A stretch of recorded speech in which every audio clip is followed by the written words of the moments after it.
What's going on, people? We are Tottenham TV. We are here to review the game yesterday at the Tottenham Hotspur Stadium. Tottenham 0, Arsenal 2 in a North London derby embarrassment yesterday. Where the hell do we start? A lot of questions being asked about Conte after last night. A lot of questions asked about the hierarchy. A lot of questions about the players as well. But I guess we'll start from the first half yesterday because the game, we came out. First 10 minutes, I thought we looked good. After that, we gave Arsenal way too much respect. They completely dominated us for that first half, creating chance after chance, camped in our half pretty much for the majority of that first half, and we had no answers to them whatsoever. It was like a world-class team against a completely atrocious team in that first half yesterday, and it was a painful watch. It really was. And I thought the changes maybe that Conte made for the lineup, Sessegnon coming in, nowhere near good enough, albeit he had one of our best chances of the game.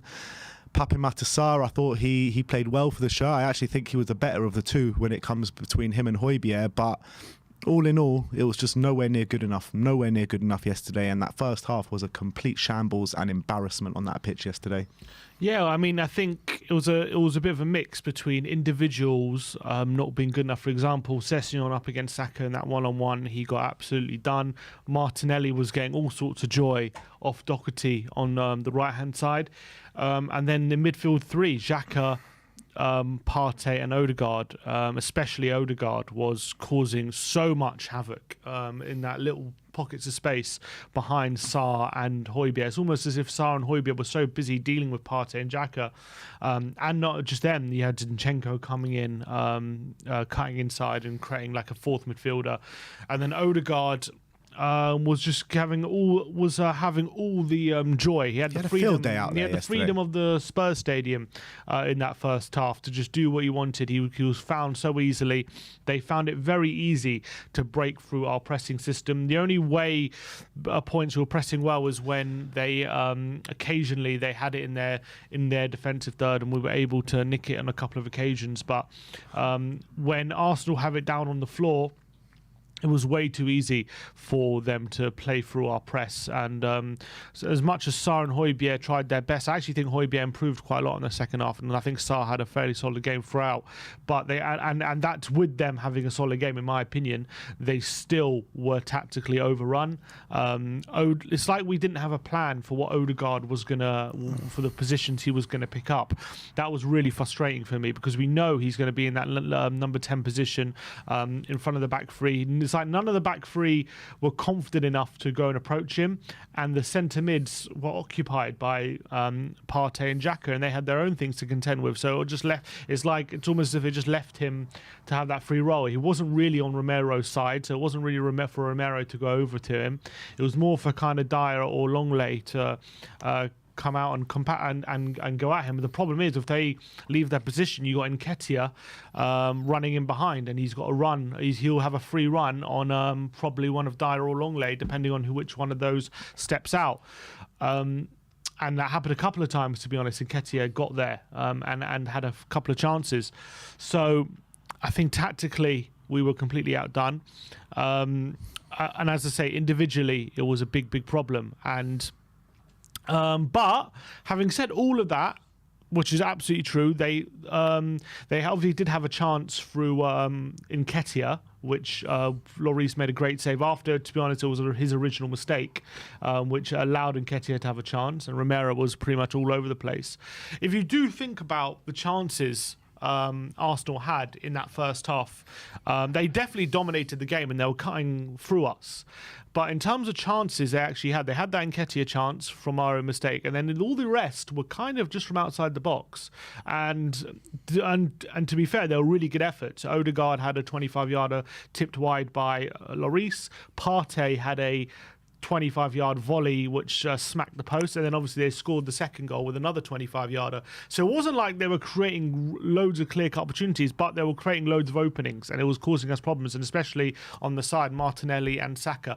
But looking at those chances, I can't help escape the feeling that if we don't give them a 1-0 head start like we did early on, Like, do they necessarily? Like, they probably do still take the lead another time, but like, it doesn't help when you're just chucking the ball in the back of the net like we did. It was inexcusable, that mistake from Laurie. Second time in a North London derby he's done it this season. This one far worse, I actually think, than the last one, which was also really bad. I think that was his worst mistake in a Spurs shirt yesterday. It was terrible. I mean, what are you doing? What are you doing? The cross comes in from Bukayo Saka. All you need to do is palm it away, and he palms it the other way into the back of the net. I mean, what the hell is that? In a North London derby, it's such a pivotal moment to go 1-0 down. It's an absolute disgrace. And that is the guy that we look to as our leader and as our captain, as our number one goalkeeper. And, you know, he just doesn't fill people with confidence like he used to anymore. And unfortunately, I think his time is done at this football club. I really do, albeit it's not really done because we're going to have to deal with him from now until the end of the season. But he's, as you can see, he is a declining goalkeeper quite rapidly. Since the World Cup. I mean, look, even before the World Cup, he was making mistakes, but since the World Cup, it's really like rapidly increased. It's like they had the Villa mistake. You've had now you know, he had the early on in this game, he gets charged down by Martinelli. He's taking way too long to release the ball. He ends up just about getting it to Longley, like he pretty much gets nearly tackled. And then obviously he had that bad mistake off Bukayo Saka. And I was reading going 1-0 down. I was reading a tweet from someone, and they were saying, if the goalkeepers were changed yesterday, do you think the result changes? Potentially. I mean, I think and we'll get into the second half in a minute, but for all the talk of us being atrocious and everything, I think Rams had a brilliant game. You have to give him credit. In the second half, he started a brilliant game. Top. He made some top saves. He really did.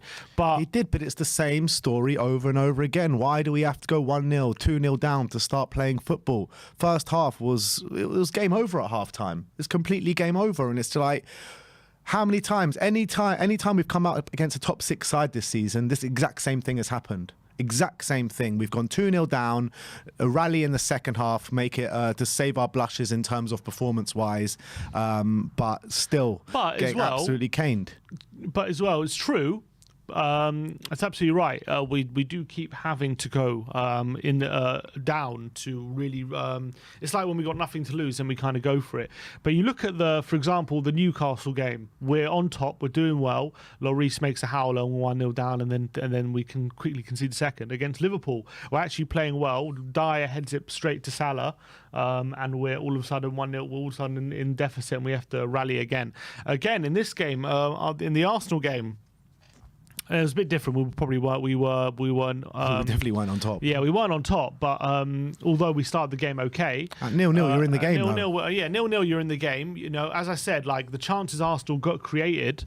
What's it called? The chances Arsenal created were mainly from like outside the box and stuff. But they still had us camped in our own half. You know what I mean? They had us penned in big time. They were dominating. No, I'm not disputing that.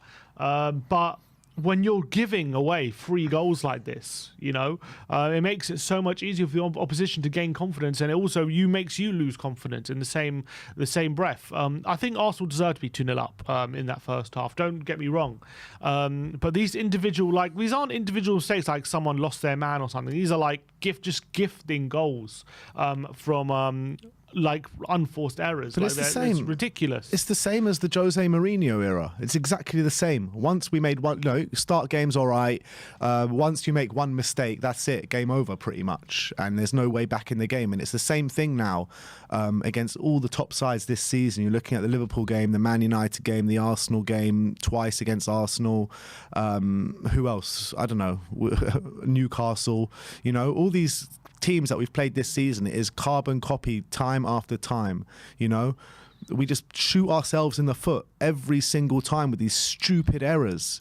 And it was the same under Jose Mourinho. Once we shot ourselves in the foot with the stupid errors, then we couldn't find ourselves back in the game. And surprise, surprise, it's more or less the same players that are making those mistakes as well.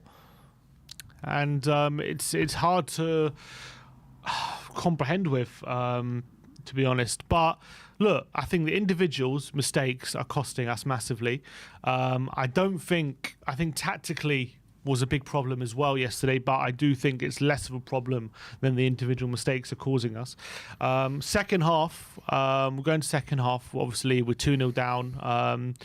Kane, I thought we started the second half with, you know, fast, tried to get back in the game. Kane forcing a save out Ramsdale, Son having opportunity, Sessegnon forcing another brilliant save out Ramsdale. Kulusevski was actually causing lots of trouble down that right hand side. We were looking dangerous, but as you say, I think it was a tale of two goalkeepers. Their goalkeeper was making brilliant saves. Our goalkeeper was struck in the back of the net. And I think if one of those goals goes in for the beginning of the second half, you never know. But didn't happen for us. And then, to be fair, last 15 minutes or so, was fairly comfortable for Arsenal. We didn't put them under pressure, but for that beginning bit of the opening half, 20 minutes of the second half. Yeah, was we good. Really looked like we're going to score, and you've got to give Ramsdale credit. He was absolutely brilliant, and it has to be acknowledged that we did go for it, and we did create some chances, and we probably should have scored, to be honest, with some of the chances we created. Didn't happen for us, but you can't live on that fact that we should have scored in the second half when you're already 2-0 down when it keeps happening. It's no longer an excuse. It's happened way too many times. And again, how many times now we've conceded the first two goals? It's happened an incredible amount of times in the last 10 or 11 matches. Literally, Crystal Palace was the only exception, and even in that game, if better finishing from Palace, and it could have been the same. So why we keep having these starts to first halves, why the midfield keeps getting outplayed in the middle of the park, why we're always sitting deep and waiting to go 2-0 down to really give it a go. These are things that Conte has to answer for 100%. He's not blameless in that fact. He has to take responsibility for that, but as well, the fact that we've got players chucking the ball in our own net consistently and giving us mountains to climb at the beginning of games, the players have to take responsibility as well. The players definitely have to take responsibility, and I think there are players that are not standing up for the cause at the moment. And I, for one, have been disappointed with Pierre-Emile Højbjerg since the World Cup has returned. He was one of our better players at the start of the season. There was a bit of a dip before the World Cup as well, and I've not been too happy with him since the World Cup has finished and Spurs have come back. And at the end of the day, the decisions that maybe Conte made yesterday in terms of line-up, formation, maybe shot us in the foot a little bit, because we were getting completely overrun in midfield. Like you say, Odegaard was running rings around our midfield. We definitely needed an extra man in there, whether that was putting in Bissouma from the start in a midfield three, or giving the instruction to Kane to drop deep, because Kane wasn't really dropping deep in that too much anyway to influence the play when we were in possession. Second half, I thought Kane dramatically improved, and he was pretty much the hub of the team again, and everything that was good for us came through him. You know that when Ryan Sessegnon went through on goal, that was through Harry Kane. Harry Kane had a chance at Ramsdale early in that second half as well. So Kane was actually orchestrating and pulling the strings in that second half, but there was just too many passengers on that team. Way too many passengers. I thought Doherty did nothing pretty much in the game yesterday. Sessegnon, apart from that one chance, did nothing and completely got overran by Saka. I thought Longley did all right, but again, he was getting the run around from Saka as well a little bit. Martinelli on the other side was giving us no ends of problems. I mean, they just attacked us from every area of the pitch, and every area of the pitch they pretty much dominated us on when they were on top. And when we were on top, we had chances, but we just couldn't put the ball in the back of the net. And the amount of time they were on top to the amount of time we were on top was night and day, to be honest. And it was just so hard to watch. It really was so hard to watch, because you knew at half time it was game over. It was match done. Arsenal, with their defensive record right now, you can't give them a 2-0 lead and expect to be able to turn that around, especially the way their back four is playing. They're defending very well. You have to give them credit. They've got a strong back line, very organised, and individually their players are big, strong, all comfortable on the ball, all happy to play under pressure as well. And so when you're gifting them, especially the first goal, and then you're giving them a 2-0 advantage, that is game over, especially when you're playing these top teams. You can't expect to turn it around. And to be fair, in another day we wouldn't even have created those chances in the second half. We did well to even do that in that second half, because Arsenal are a very good team. So you can't expect to get back in the game at 2-0. We tried. Second half we did rally, but it wasn't enough at the end of the day. When you're giving a team of that quality a 2-0 head start, you get what you deserve at the end of the day. And Arsenal showed why they're top of the league. They were energetic, they were fast, they were pressing us. I don't like when we tried to play out the back, our ball progression was just nowhere near good enough. They knew exactly where we were going to be, Arsenal. They knew how we play. The automations were there for all to see. But that's the problem, right? It's just too predictable. Antonio Conte, I mean, he needs to find different ways to play the game. And look, I completely back Conte 100%, and I feel like if he gets the backing and he's the right manager for the job, and I completely understand Conte is a world-class manager, but you have to look at the manager when things are happening so consistently. And it's just not good enough. And to me, I don't know what it is, but I've just got this feeling that Conte is just mentally checked out for some reason.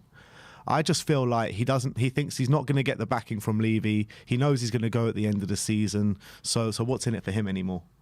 And if that's the case, if that really is the case, I'm not saying it is, it's just the feeling I'm getting.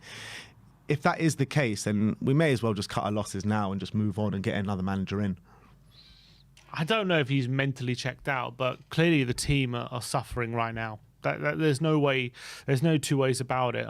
When I see Conte on the touchline, he doesn't look like a guy who's mentally checked out to me.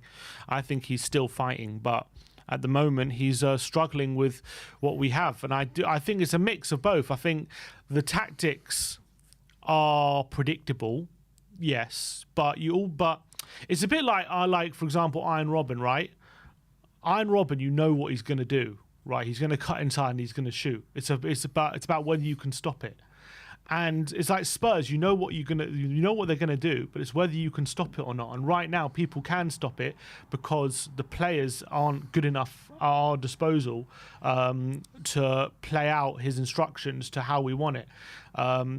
Like, for example, at Inter Milan, he had a back three of Bastoni, De Vrij, Skriniar. Strong, good players on the ball, all able to press high, be comfortable. He had wing-backs in Perisic and Hakimi, able to attack those wing-backs, able to dominate the sidelines and create chances going forward. He had midfielders like Barella and Eriksen and Brozovic, all technical, able to keep the ball, able to recycle the ball and pass and move. And then obviously the front two, Lukaku and Lautaro Martinez, strong, able to counter, but also able to, when teams are sitting deep, be strong enough to win things in the box and headers. At Tottenham, it's just very different. We don't have three strong centre-backs all comfortable on the ball. We don't have wing-backs able to dominate and able to dominate the wide areas and attack on consistent basis. And we don't have good technical midfielders able to recycle and keep possession consistently and push forward. So it's like at Inter Milan, I'm sure it was similar. I'm sure Team Zenity knew what Conte's team were going to do, but it's whether they were going to be good enough to stop it, and they weren't. But here in England, unfortunately, teams know what we're going to do, and they're good enough to stop it, and that's the thing. And that's what we've been saying, right? Time and time again, each transfer window that goes past. This is exactly what we said in the summer when we gave it a 6 out of 10. It's like, how are we going to do Conte football if we don't have the players to do it?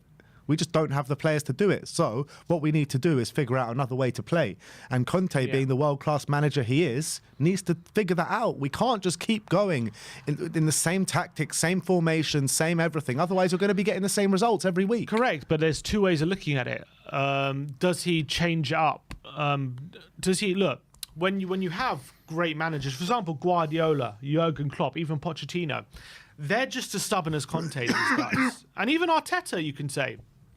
They're all just as stubborn as Conte, in the sense that they try and fit their philosophy. When they don't have players who fit their philosophy, they don't say to the squad, all right, I'm going to adjust and adjust my philosophy to you. He's going to force the players to adjust his philosophy, and if results suffer, then results suffer.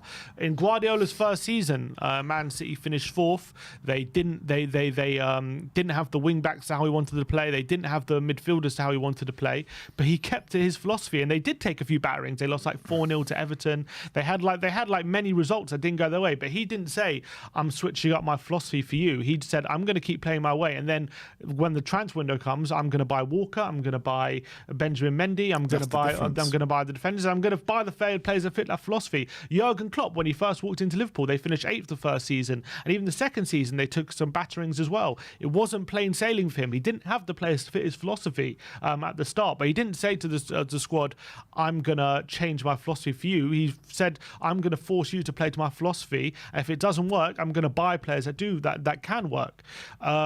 Mikel Arteta finished 8th 2 seasons in a row, and then finished 5th in his third season. He didn't say to those Arsenal players, "I'm going to change my philosophy for you." He said, "I'm going to fit my philosophy. You're going to try and fit my philosophy. And if it doesn't work, I'm going to buy players that it does work with." And now look at them. After 3 years, they're flying. And now Pete, I understand the argument. Conte is a world-class manager, and he should be getting more out of these players, and he should be improving these players. And that's right. And I think he did do that for a time. But at the end of the day, we don't have the players to fit his philosophy. And when you're a world-class manager like Conte, I don't think he should have to change his philosophy to suit the players. I think the players should adjust to his philosophy. And if they can't do it, then we get the players who can. And that's the difference, right, with Tottenham and all the other clubs. That's the difference. They'll clearly, if they bring in a manager, they bring in a manager for his vision, and they let the vision guide the club. We don't do that. We bring in a manager with a clear vision, and we really need a right wing back, and we bring in Jed Spence, a player that the manager won't even play and doesn't even want. That's the difference between us and every other club. If you're not going to follow a manager's vision, then don't bring him in or get him out of the club. There's no point of him being here if we're not going to follow his vision at all. Yeah, but what I find funny is when people don't blame the board. Either way, you have to blame the board. If Conte if they're not willing to back Conte because if they're not willing to back Conte because their philosophies are not aligned, right? And they're thinking that we want to spend young players, we want to build for the future, and we're not sure if Conte is the manager we want to put all our resources behind. Then it's their fault for appointing him in the first place when you know you're going to get with Conte. And if they are willing to back him because they do believe in him, then they have to do it. But because if they do believe that Conte is the guy that they're willing to put their eggs in the basket, then you have to give him the tools to play within his system. Right now, we just don't have those tools. I don't understand how it just doesn't come back to the board in either way. Like, I think the board have to take responsibility for the decisions they've made. At the end of the day, they made a big call a few years ago, back in 2018 or 2019 when they sacked Pochettino. Me and you were on this channel saying, we understand it's not been great from Pochettino for the past year, league results. There are definitely clearly reasons why that's been, lack of investment, squad going stale. There's a lot of changing needed. And then he didn't even get a chance to implement some of the new signings that they gave him. They sacked him after 12 league games. And then since then, I don't think the board have had a vision. They brought in Mourinho, and I don't think they fully understood what it was going to take to make a Mourinho side successful, and they gave him very average backing. They spent 3 months looking for a manager after saying that they want to go back to the Spurs DNA and landed on Nuno Espirito Santo. They sacked him after 2 months, and then in a panic went for Antonio Conte and convinced him to join the club. But when you convince a manager like Antonio Conte to join the club, you have to make sure that the squad that we have is due to his specification. That means having very strong centre backs and very strong wing backs and technical centre midfielders. Right now, we have none of those things, to be quite frank, except for maybe we have Bentancur and Højbjerg who are decent, but wing backs and centre backs, they're nowhere near up to the standard we need to make Antonio Conte's side successful. And this is all down to the board's strategizing and their vision and their planning. It's extremely poor right now. If you look at the other top clubs, it's a very different situation. But at Tottenham right now, there is no vision or plan. It's almost like we're just playing it by ear right now, and that's not going to get you anywhere. I read, I can't remember who this is from. I think it might have been from Charlie Eccleshare on the tweets last night, and he was saying that Spurs were onto a good thing with the project football with Pochettino. We were building something. We had a clear vision, a clear plan in place. I'm paraphrasing, by the way. It's not exactly what he said. And then they made the decision to go in the Chelsea route and hire Mourinho, hire Conte, managers that have come in and done quick fixes and other jobs without giving him the backing. I mean, what sort of stupid idea is that? How can you bring in managers like Conte and Mourinho and just expect them just to go and do their thing without bringing investment? It just doesn't make sense. This club has no brains, no morals, no thinking, no planning behind anything. It's an absolute joke, the state of this football club right now. And I kind of get the feeling that the only way forward for us is to go back to basics and get a new manager like a Pochettino, like a project manager, and start building from the bottom again and just see where we go and get a load of young talent in and start building like that again, because I just can't see it working under Conte. My friend sent me this yesterday, and tell me, right, except for Pochettino, how this is not exactly how it is with every single manager. He says fans get angry at poor results, not winning anything, and not winning anything, so the manager gets sacked. We hire a new manager to appease the fans. We go on a good run for a few months. Fans get hopeful again and look towards signings and backing the manager to take us to the next level. ENIC don't back the manager. Results drop due to having a poor squad. Fans get angry again due to poor results and not winning anything, and the manager gets sacked. Now, apart from Pochettino, which it did eventually happen with him as well, but apart from Poch, every single manager under apart Nuno, from Poch and Redknapp, yeah. Poch and Redknapp, and that's been 20 years. There's probably been 3 managers. Poch, Redknapp, and Yol in that 20-year cycle. Yeah. How many managers? Out of 14, 15 managers. That's pretty much been the cycle of every single one of them. Every single one. Every single one. Some of them didn't even get the good form at the beginning. Yeah, like Nuno, exactly. Like Nuno, Juan de Ramos, Santini. Some of these managers didn't even get the good run at the beginning. But no, I mean, as a general rule, that's absolutely spot on. Absolutely spot on. Absolutely spot on.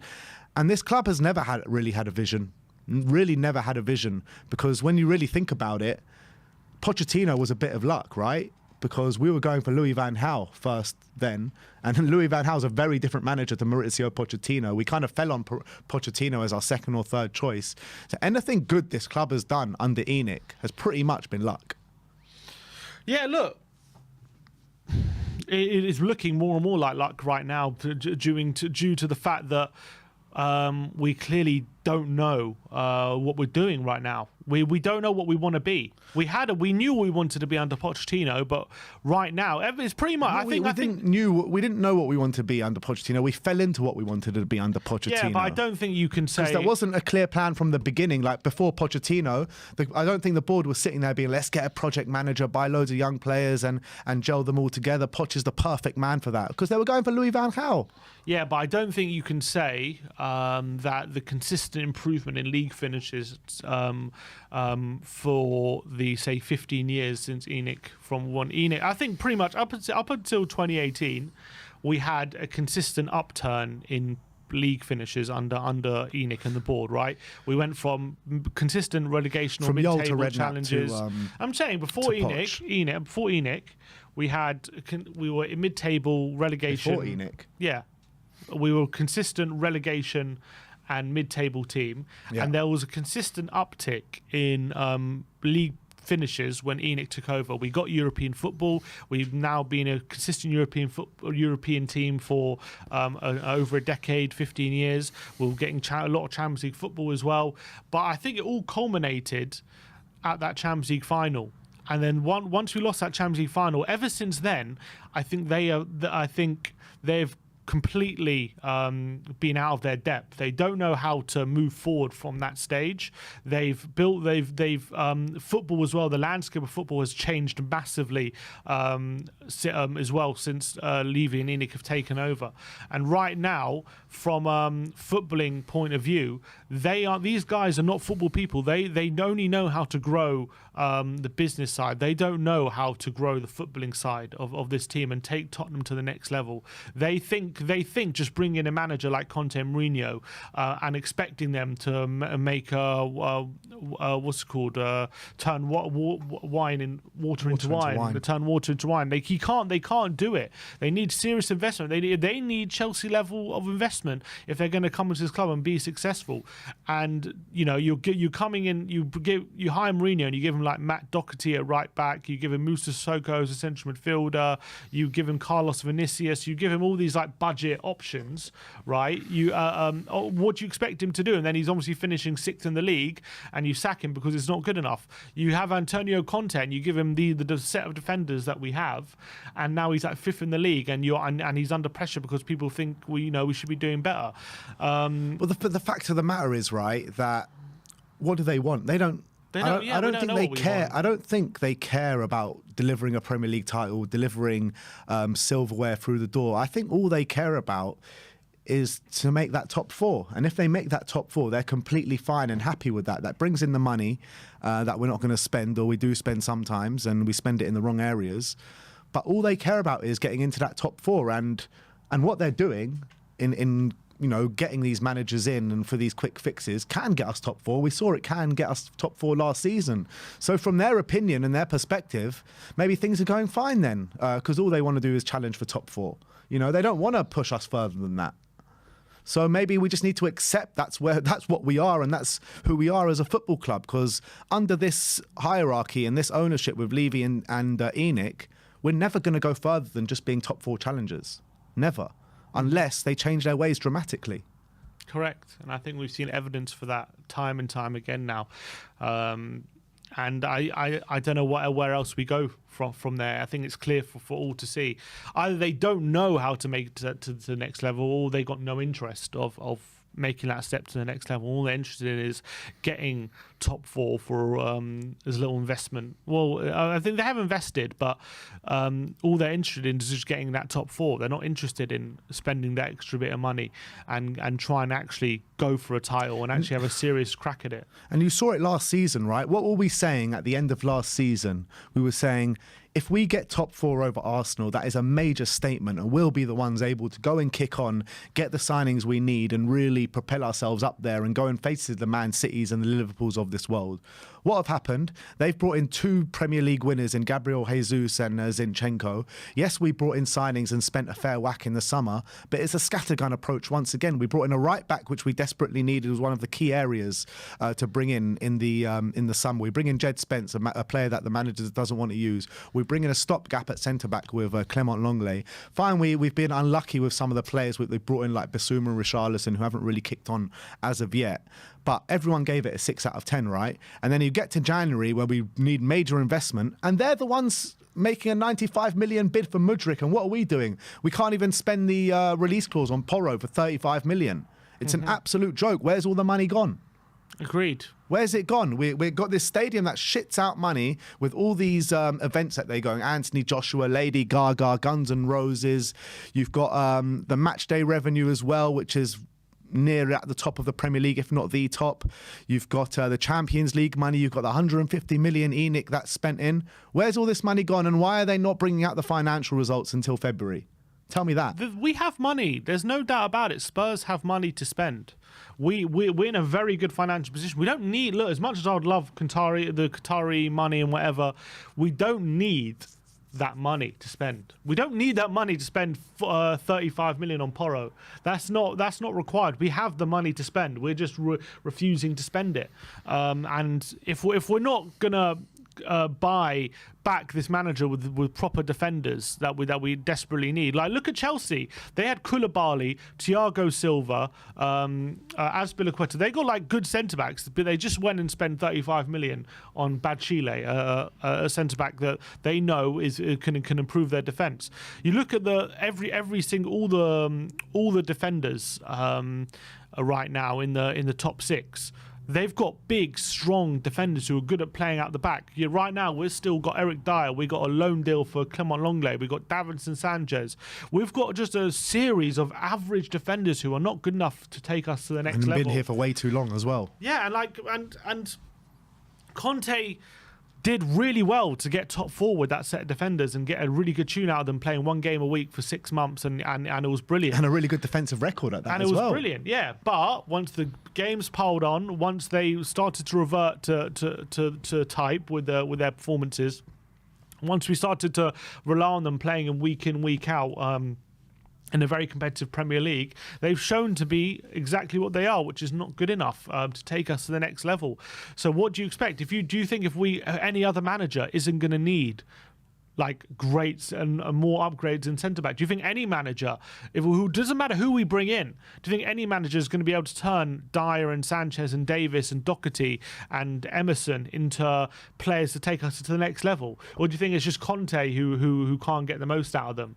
I think Conte is doing what he can with these defenders, and people talk about we should be doing more, with the squad and stuff. And maybe, look, I think there's always improvements to it, and I'm sure Conte would agree that the set of players that we have could be doing more, 100%, and I agree with that.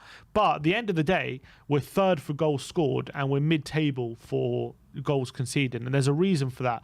I think our attack isn't the problem. I think when Kulusevski, Kane and Son are fit, I think we look, I know Son's off form, but I think we look dangerous and we create chances and we score goals, and I think we look okay. But it's the set of defenders that we have that are continually letting us down, and I don't think it's because they're not in a good defensive structure overall. I think it's because their quality just simply isn't good enough, and that's the end. That's it at the end of the day. People talk about, Newcastle have a worse 11, so why are they playing better football? There's a number of reasons why. First of all, pretty much all the defenders, I think, get into our team, and second of all, they've got no European football, so they can concentrate on the amount of games they have and play 1 game a week and stuff like that. And you got to say Eddie Howe's doing a great job, but if you give Conte 3 strong defenders who can all play out the back, you give him 2 very attacking, fast wing backs, you're going to see a much different team. But right now, I don't know whether we're overcompensating for our defenders or what's happening, but they are not good enough to take us to the next level. And you look, we could go. I know at the moment it seems unlikely that we're going to get top 4, and we probably won't. But there's we could go to the end of the season right now with the set of defenders that we have, and we could battle for that top 4 spot. We might get it, and we probably won't get it. But that's all they're good enough to do, is battle for top 4. They're never going to take us to the next level. And anyone thinking that Conte should have progressed us to the next level in the summer, given the defenders we have, I think are deluding themselves.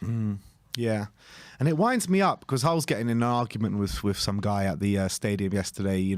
Tempers were running high, and I was talking about Levy, he was talking about Conte, and we ended up hugging it out at the end. But he was saying, and a lot of people are saying this at the moment, like, this football Conte spewing up is absolute garbage. He should be doing a lot better, and this is Conte's fault at the moment, the way things are going. And look, Conte doesn't alleviate himself from any blame right now. Conte definitely has to take part of the blame of the way we're playing at the moment. But the fact of the matter is that how many managers are we going to constantly blame?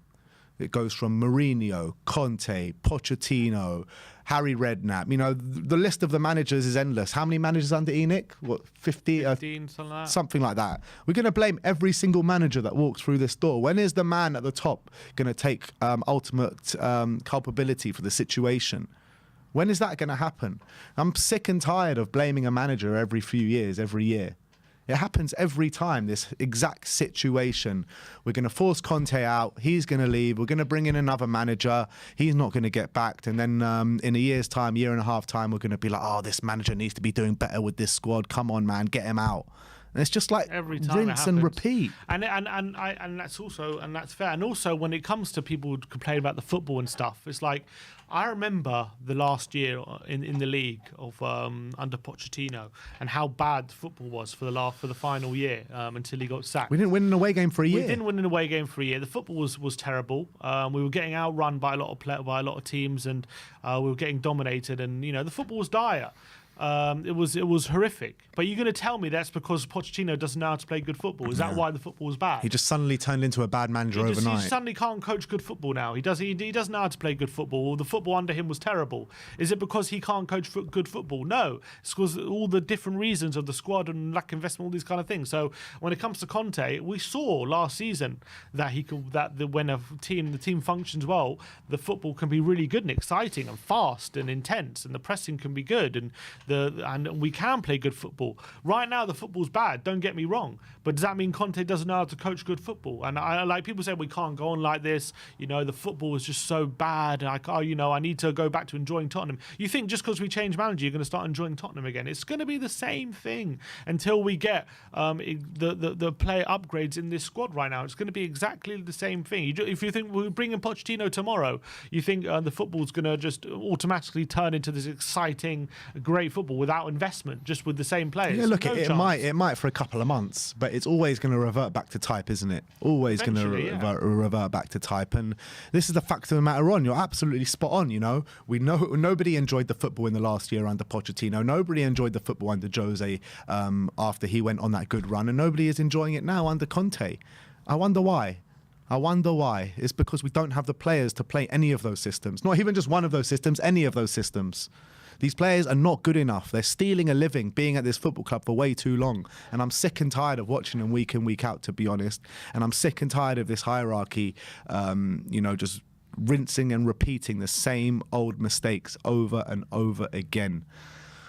But, how much more can we say? I mean, everyone's got to take part of the blame right now. But ultimately, the pure and ultimate blame lies with the hierarchy at the top of this football club, and it filters down to the bottom. We're rotten to the core at the minute, and we have been for a while. And I can't see it changing. I really can't. Can you?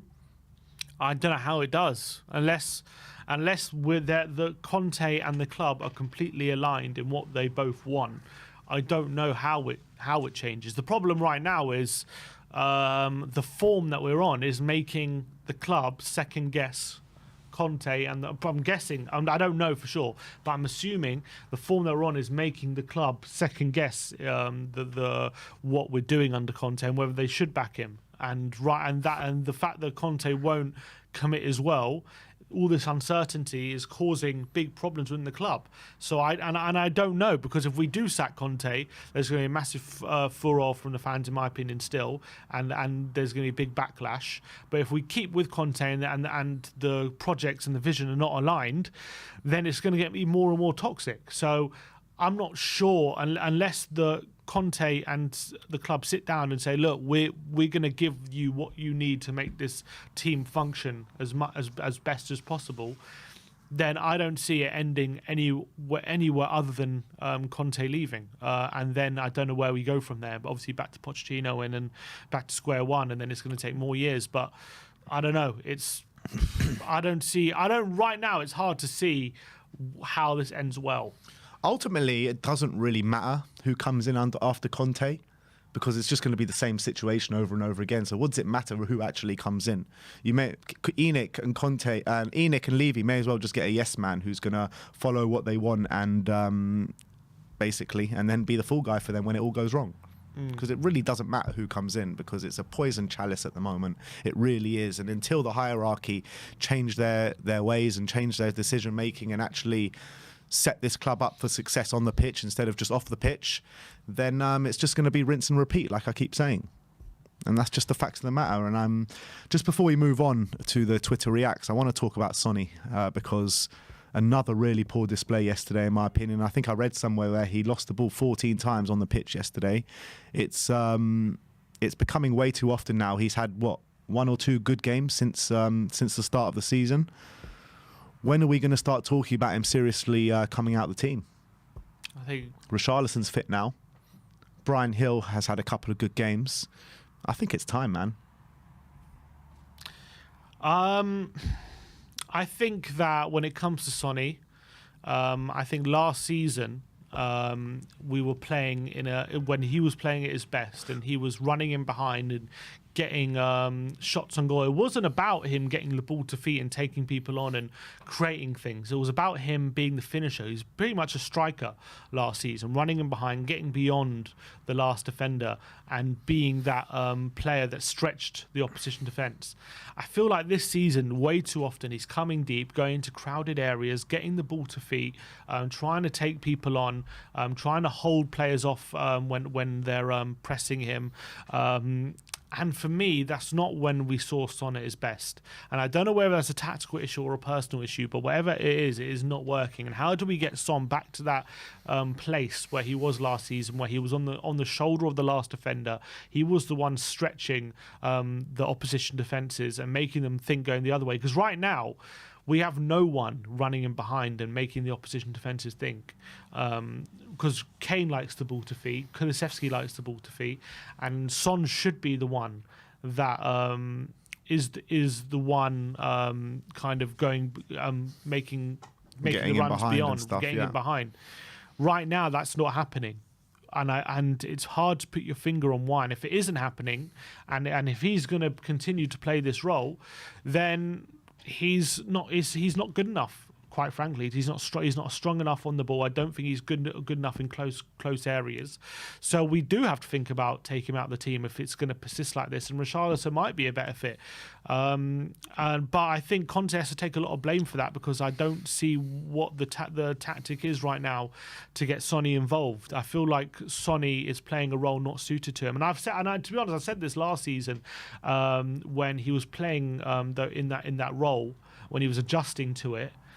He was struggling. There was a point in the middle of the season where he was adjusting to this role, playing more centrally in those areas, and I didn't feel like it was most suited to him because it was when players are more around him and he wasn't getting those goal-scoring areas. But he adjusted to it later in the season. He was finding those runs in behind and he was doing brilliantly and obviously ended up getting the Golden Boot. But that has dried up massively this season. And why he keeps coming deep. And I feel like as well it might be something to do with the fact that we can't progress the ball as well as we did last season for one reason or another. We're not getting the ball up quickly enough, and it's might be forcing Son to come a lot deeper than he wants to, and that's a team functioning issue. And I think that's a big cause of Son's drop in form.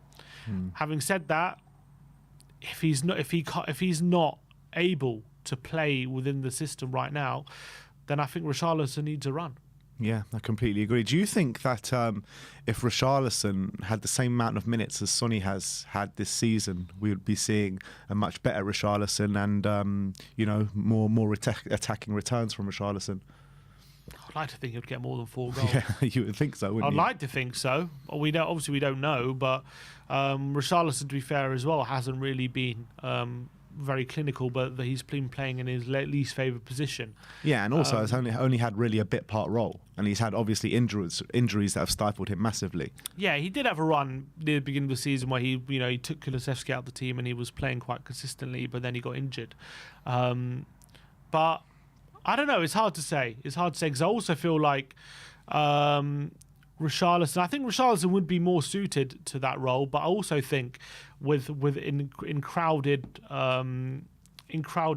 spaces, Richarlison's first touch and his passing has a lot to be desired. So I do kind of feel like we'd be having the same issues with Richarlison there as well. I don't think right now it's a I think going forward, obviously we've got the great players and we do score goals, but I feel like the passing out the back and the progressing into midfield is causing lots of issues. It's not good enough right now, and that's a manager and an individual issue, and that will lead a better functioning team will lead to better functioning attackers, in my opinion. So I think we'd have similar issues with Richarlison. I don't think he'd start killing it just to put him in. Yeah, it's an interesting one, isn't it? I mean, I think that maybe we would have a few more attacking returns under Richarlison, but it's hard to say, isn't it? It's really hard to say because let's be honest, like even when he has played Richarlison, he hasn't been the greatest. So I don't know. I'm just at a loss for words in terms of the way Spurs are going and where we're going as a football club right now. We'll get into Twitter reacts in a second, but let's go through the super chats. El Saeed says Conte needs time from fans and money from Levy. None of us are giving what he needs. What'd you say to that? Yeah, look, I would love to give Conte time, and I think that would be the best course of action right now. If we're going to spend lots of money on upgrading the defence, I would give it to Conte and see what he can do with it, because I think he's shown in a short space of time what he can do at this club. I know things have been faltering, but I would trust him with better defenders and to give him what he wants. Look, if you asked Arsenal fans after a year, you know, should we trust Arteta with money? And probably a lot of them would have said no, but look at them now. I think a lot of managers in this day and age need more time, and I would give it to him. Yeah, I think he needs time, and I think he needs patience, but this board, whether they're going to give him that patience, and whether a lot of the fans as well are starting to make their voices heard about how their displeasure, and whether there will be patience for it, is a big question mark. But I would give him. I would have the patience and trust him, because I think he could be good, very good for us, in my opinion. But I don't know. It's whether we all have the patience for it. I have the patience for it, and if he was actually going to get money and backed in the way he wants to be backed, I think there's no better manager to have, to be honest, than Antonio Conte. I would love him to stay at Spurs, because I think it means if he stays at Spurs, we're onto a good thing. But look, if he's not going to get the backing, he may as well just go today. You know what I mean? Next up, Brian Daigle, members chat, 27 months. Big up, Brian. He says, Levy out, Enoch out. Conte has to take a lot of the blame for tactics, selection and style of play. 85% of the players need to go. And as always, Levy out. Reese Powell with the super chat says, this is the worst case scenario for us now, as Arsenal could win the league, which is worrying. And you got to say, they're probably favourites to win the league now. I don't want to talk about Arsenal winning the league. Look, looks like they've got a very good opportunity. Still half a season to go, though. It's a long way to go, but they're looking. Look, they're in the race. That's more that you can say for us. So. And when you hear Pep Guardiola coming out and being like, "Oh, I don't care about the Premier League anymore," yeah, there's an air of Leicester season this year with Arsenal for some reason. I know. I don't want to think about it. Honestly, I don't want to think about Arsenal winning the league. I'd rather push that off to later in the season and then think about leaving the country then. I can't think about Arsenal. I think if Arsenal win the league, guys, I think we're going to have to move country, guys. That's it. We're going to have to move. We can't live. We're going to pack up the channel and move countries, or maybe we'll just do it from another country. I'm going to have to take a year out of football, I think, if Arsenal win the league. I can't watch Arsenal. We are cricket TV, people. I can't watch Get Arsenal, ready. Play with. What do you get, a star or something if you're in the league? No, that's just World Cup. What do you get if you win the league the next season? You get a Premier League title. Do you have to play? You get a gold badge. Do you get a gold badge? I can't watch them play a whole season with a gold badge. I can't do it. But it's like they're basically doing everything right where we went wrong under Pochettino, pretty much. Yep. Yeah, pretty much. They backed their manager. And that's it. And Pochettino even did it quicker than Arteta, and he still didn't get the backing. You know what I mean? And let's be honest, if Pochettino went through what Arteta did in the first 2 years, he would have been gone. He would have been gone. He would have been long gone. Long gone. Arteta's third season was Pochettino's first season. That's how it was. Yeah. And we still didn't back him sufficiently. We gave him whatever. You know the story. Oh, I hate days like this, guys. I hate days like this. But anyway, let's move on. Another super chat here from Rylan saying, Pedro Porro wants to join us and is available for a decent price. Trossard has fallen out of favour, has less than a year left on the contract and wants to leave. Need new players for now, not next season. And yeah, Porro has said, I mean, I think the quote on Porro wanting to join Tottenham is not actually quite factual, because I think the actual quote from Romano says that Porro wants to leave Sporting. He didn't actually say anything about Tottenham, I don't think. But with the You know how these aggregators are. I know, but with these prices being bandied about, with his release clause, with Trossard, you could probably get for a decent price. First of all, by the way, putting in a 12 million bid for Trossard, which we did, is an absolute joke once again by this board, and it's just like. Have some shame, man. They got no shame, these guys. You know, you can no see, shame. You can see why they piss off all the other owners, throughout the league. With their derisory bids, they know they're going to get rejected, just to try and, unsettle the players or whatever it is. But 12 million's never going to get Trossard. I don't care how much he's playing up. He's never going to get him. Yeah, absolutely. Next up, Christopher Nyland saying about the goalkeeper situation, is Oblak too unrealistic because of the board? Or is Raya, Sanchez or Pickford the only targets right now? I mean, from what we're seeing from the press and everything, it looks like Raya, Sanchez and Pickford are the three options.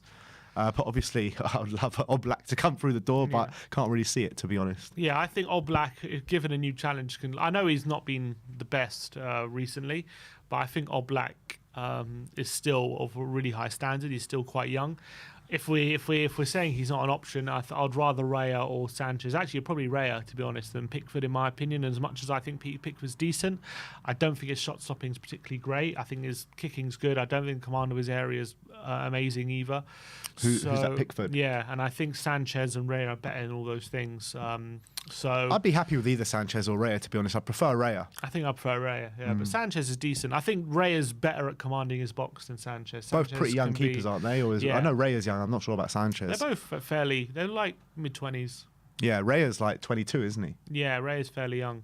All right, next super chat. AL Nimrod saying, hire and fire. We are just the Dollar Tree version of Chelsea. Absolutely spot on. Yeah, and that's absolutely right. We're completely B-Tech Chelsea. Completely. That's what we're trying to be. But if it's like, I wouldn't be surprised if Tuchel's our next manager, by the way. Honestly, that wouldn't surprise me at all. And it's like we want to be Chelsea winning these trophies without the investment Chelsea give to their managers. Do these guys not realise that the only reason the Chelsea model works at a time is because they spend shitloads of money? Does he not realise that? No. Like, that's the only way that model can work. Like, Conte said it in his press conference. Either you spend loads of money or you build slowly and bring in quality players, 2 or 3 quality players a year, like Arsenal have been doing.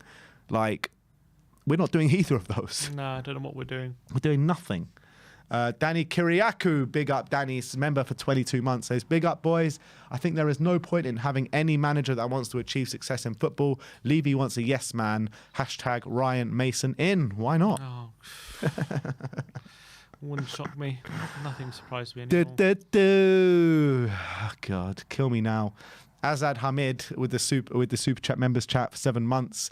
He says Conte has to take the blame for this loss. He has been terrible. Which club in the top 6 would take Conte if we were to sack him? None. He has to go. No, I don't think that's true. That's a ridiculous statement. That's an absolutely ridiculous statement.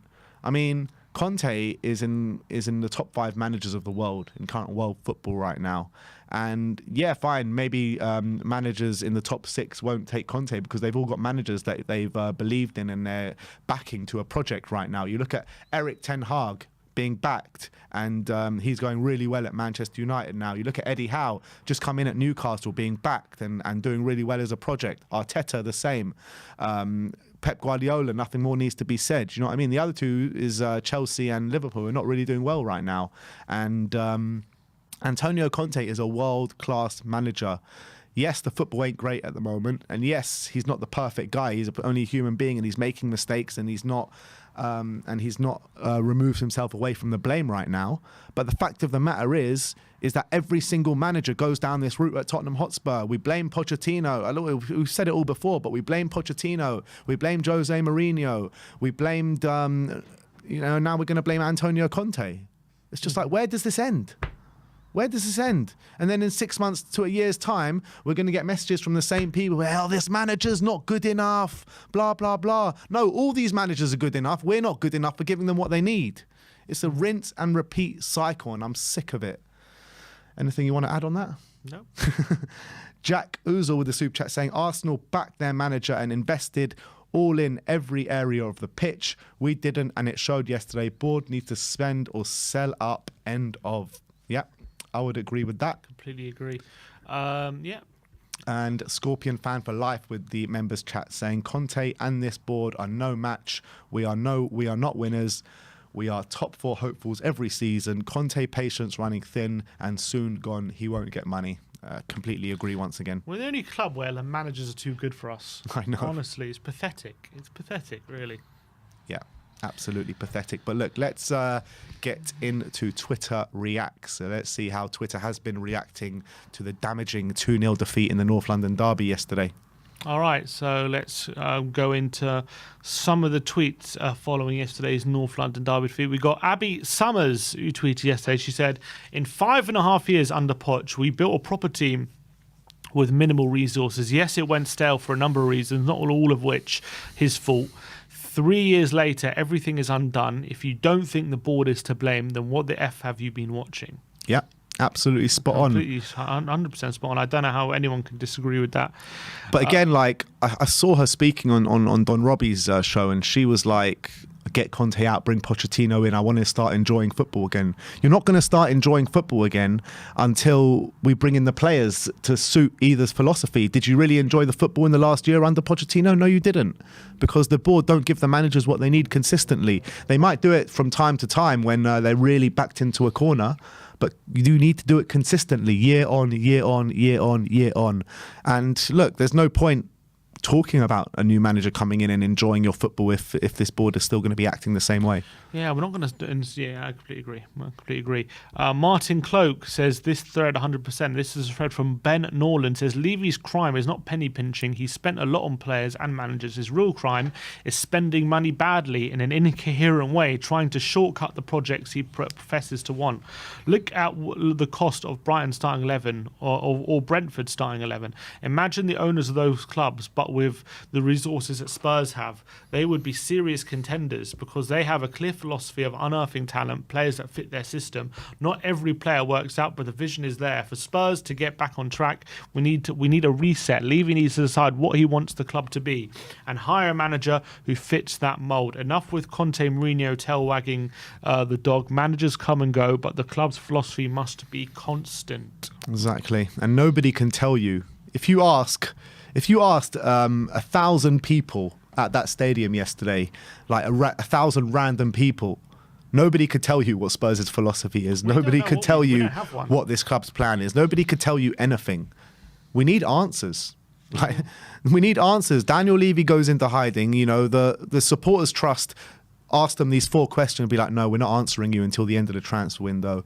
The financial results were supposed to come out a month ago or whenever it was. No, we're not giving that till the end of the transfer window. I mean, come on, give us some answers. We're being kept in the dark so much over here at this football club. It's sickening. It's absolutely sickening. No one knows what's going on at the moment. Big John Bass says, sack Conte, get Poch back, sign some young talent, and let's start again. New goalkeeper, get Adoji, Spence as fullbacks, Romero and a new centre-back, Bentancur and Basuma, Kulu, Son and Kane behind Rishi, 4-2-3-1, all-out attacking, quick, exciting football. The thing is, I think with the players that we do have in this squad, I think it might actually cost less for Pochettino to get the team he wants than maybe a Conte to get the team he wants? It might cost less. Well, if we play a 4-2-3-1 under Poch, then probably we have to. Because I think he'll get. He'll get into Spence. He'll get into Adoji, the 2 fullbacks for us. Maybe even Emerson can stay under a Pochettino with as a backup right back with his defensive abilities, but probably not, to be honest. I'd probably still want him gone. Centre backs, you have Romero, and you need one more. You need a new goalkeeper. Centre mids, I think, can probably do well in a Poch system, and up front we're all right. I would have question marks about both Kane and Son in the team, to be honest, in a pressing system. I don't know if they both have it in them anymore to do that really relentless high press that Pochettino requests. Yeah. And that's an awkward conversation. I think they. But at least those are 2 players you can get money for. I guess I don't think they both need to leave, but I think maybe one of them might have to. I think you could maybe compensate for one, but like I don't know if you can. Compensate you could play Kane in the number 10. Yeah, maybe. I guess, look, there's obviously a blueprint there if you wanted a Pochettino system. Yeah, that's because this squad was built for Pochettino. Yeah, exactly. JAIP says Spurs have a choice this week: back the manager and bring in a top centre back, keeper, and right wing back, or sit on their hands and let the others pass us by. If Levy loves Conte, he doesn't need to spend another 100 million now. If he doesn't, then sack him. Look, this is what we've been saying, really, isn't it? I mean, if you're not going to back him, then just get rid of him, because there's no point of him being here unless you're going to back him. The fact of the matter. So depressing. Lily White Rose says the club and Conte need to make a decision. He renews his contract. They get him. They get him the player he wants, or Conte and the club agree that he won't be renewing. Club appoints a new manager and signs players that they want. We can't keep up the current situation with half a season to play.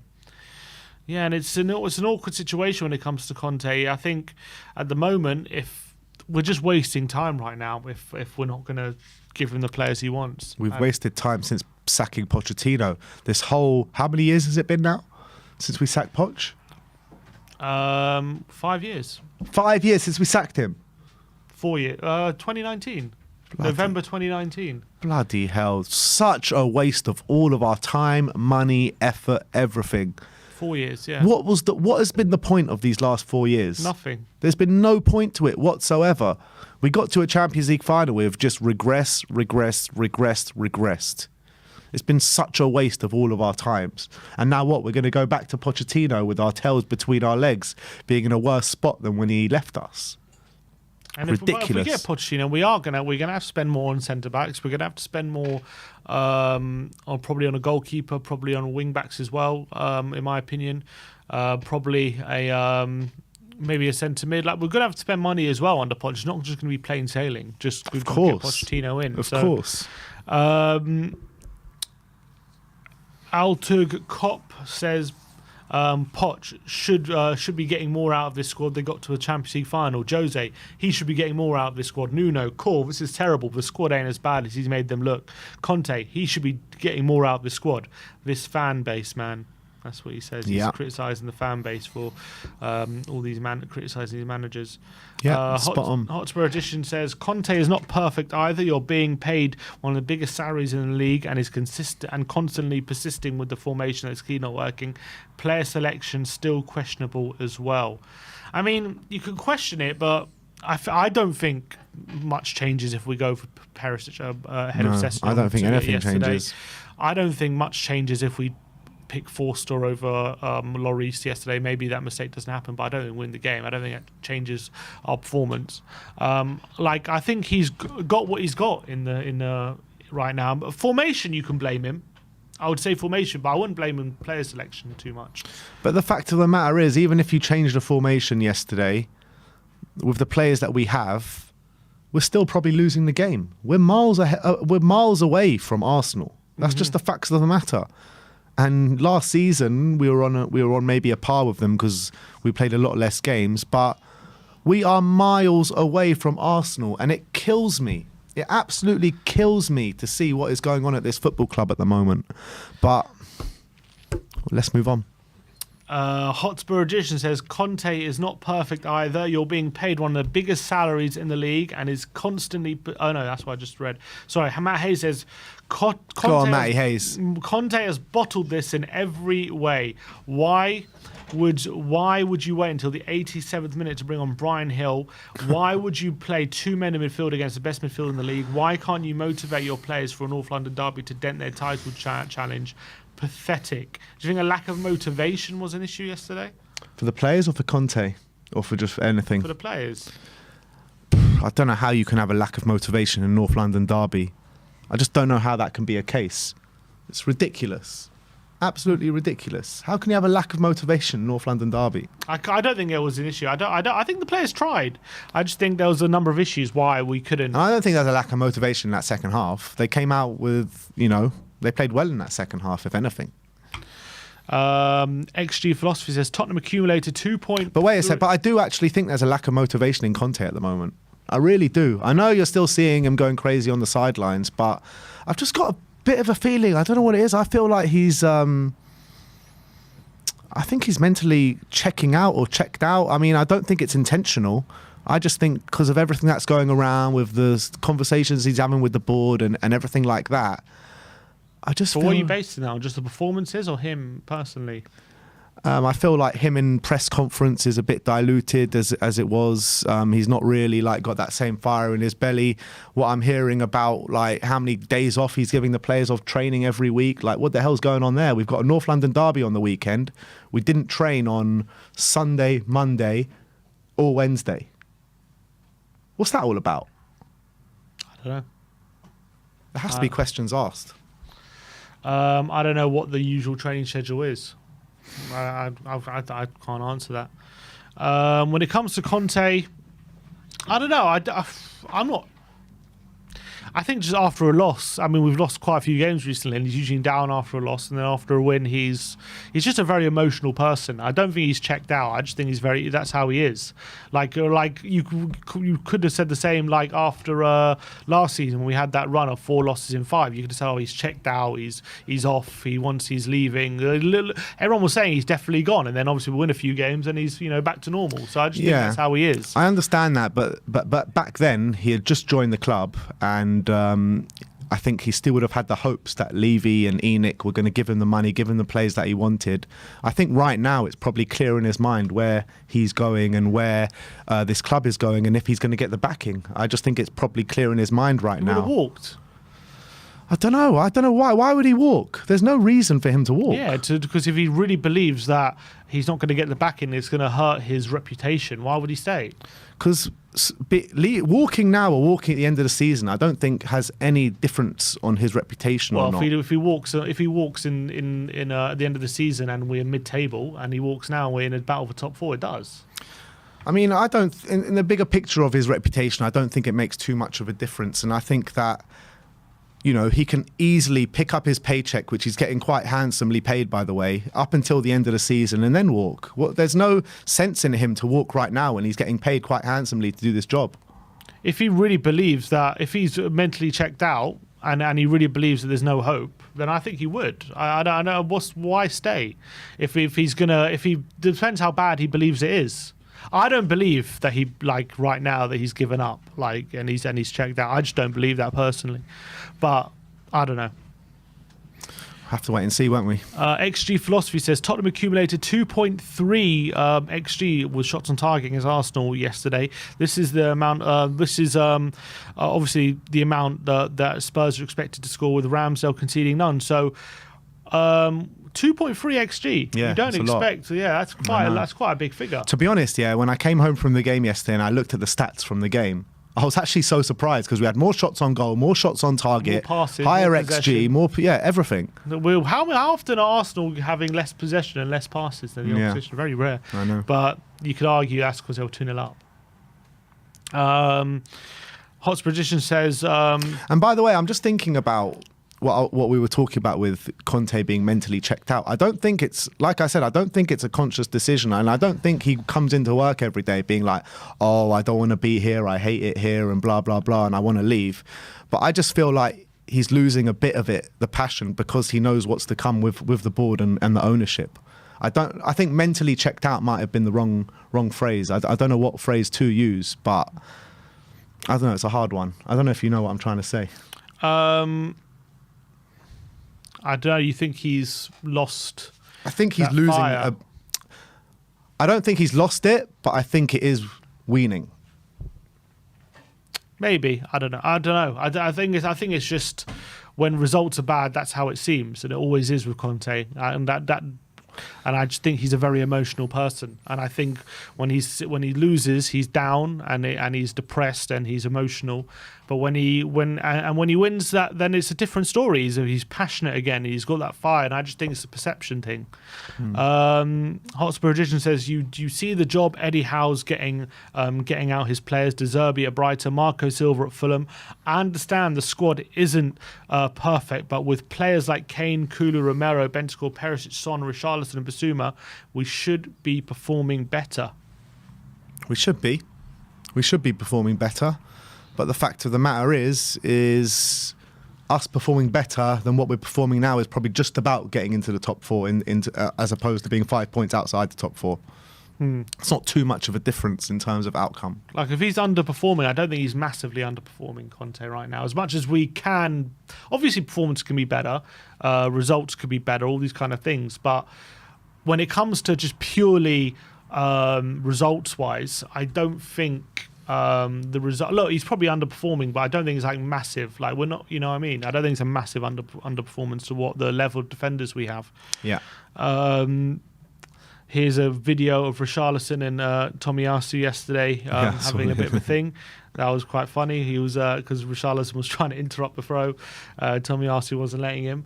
And just on that, there was obviously that scuffle at the end. Obviously, that the fan kicking Ramsdale, which is completely unacceptable. But I don't know what's going to happen with that. Spurs made a statement. We'll see if that fan gets caught, but obviously it's completely unacceptable having violence against players. But is what it is, I guess. That's just something that happened at the end of the game. Look, it's completely unacceptable for that fan and what he did, running onto that pitch and trying or absolutely kicking Ramsdale. But Ramsdale was goading the Spurs fans throughout that whole game yesterday. I heard something that he threw something in the crowd. I don't know if it's true. I don't know. I don't know about that. I don't know what happened. Premier League panel says Spurs ball progression from centre backs and wing backs in midfield is simply not good enough. So much so that Son, Kane, and Kulusevski all coming to feet too often. Then there's nobody stretching the defence as a result. Son's biggest strength, it caps the ceiling of their team. Do you think Son still has it? It says it completely caps the ceiling of their team. Someone asked him, do you think Son still has it? Seems washed by now. The guy has only scored 2 in the Premier League, and he responded, maybe he's declined, but he's also being used wrongly due to poor team dynamics. Since I described, he's not a ball to feet player, and that's what I've been saying. Like he's not. He keeps getting the ball to feet way too much, Heung-min Son, and that's not his game. Yeah. Windy COYS says, don't see why Levy would back a manager who has a team playing this poorly, who is failing to put our best players in a position to shine, who has months on his contract. If they think they can get someone in quickly enough to benefit from the window, I think Conte has to go. By the way, I can't think of a single player that Conte has improved. Some will say Davis, but he's always been a good left centre-back at Wales. That's got to be a note for concern for a club that doesn't have untold billions to spend. Do you think that's fair on Conte, what you're saying? Yeah, to a certain extent, because I think that we're caught in this loop, right? Because they don't want, I mean, they're not backing Conte, whether that's because they don't want to back him because they feel like they don't have enough money, or that Conte's not signing the contract. They don't know if he's going to be here next year. And then Conte won't sign because he's not getting backed. So, I mean, it's like just this vicious cycle at the moment. And I don't know, it's difficult, isn't it? And Conte Do you think it's fair to say he hasn't improved any of the players? He's improved. Last season, he'd improved pretty much nearly all of them, but they've all regressed again this season. I think Bentancur and Højbjerg have improved probably since last season. I don't know. I don't know about that. I think Højbjerg had a really good start to the season, but I don't think he kept those levels up. He was probably our best player in the first. Yeah, but it's only halfway through the season, you know what I mean? He was our best player probably after like 6-7 games. And I think he's been poor since the World Cup's come, and I think he was putting in poor displays as well before the World Cup. Look, I think ultimately Højbjerg has improved. Bentancur most definitely has improved. When you look at our performances last season, you know, that whole backline had improved. He'd improved Davis massively. He improved Dyer massively. Dyer's reverted back to type. Davis has gone down from what he was last season. So, I mean, he's improved some players, and some players have reverted back to type. Yeah, I think it's too easy. It's too easy when Spurs are in a bad run of form. Oh, none of the players improved. When we have improved, we do win. Sarr's playing well. Doherty scoring. He's improved it. It's all about. I think it's all about timing and perceptions. A lot of these things. You know, when you're in a bad run of form, you only look at the bad of all the players, and when you're in a good run of form, all of a sudden everything looks different, doesn't it? Yeah. So, but yeah, a lot of debate in those tweets about Conte, all the board, and all these different things. It seems very fractured right now. What's going on at Spurs? Massively. There's infighting in the fans. boardroom level don't know what they're doing. We don't know if Conte is going to be here or not next season. The whole thing's a mess.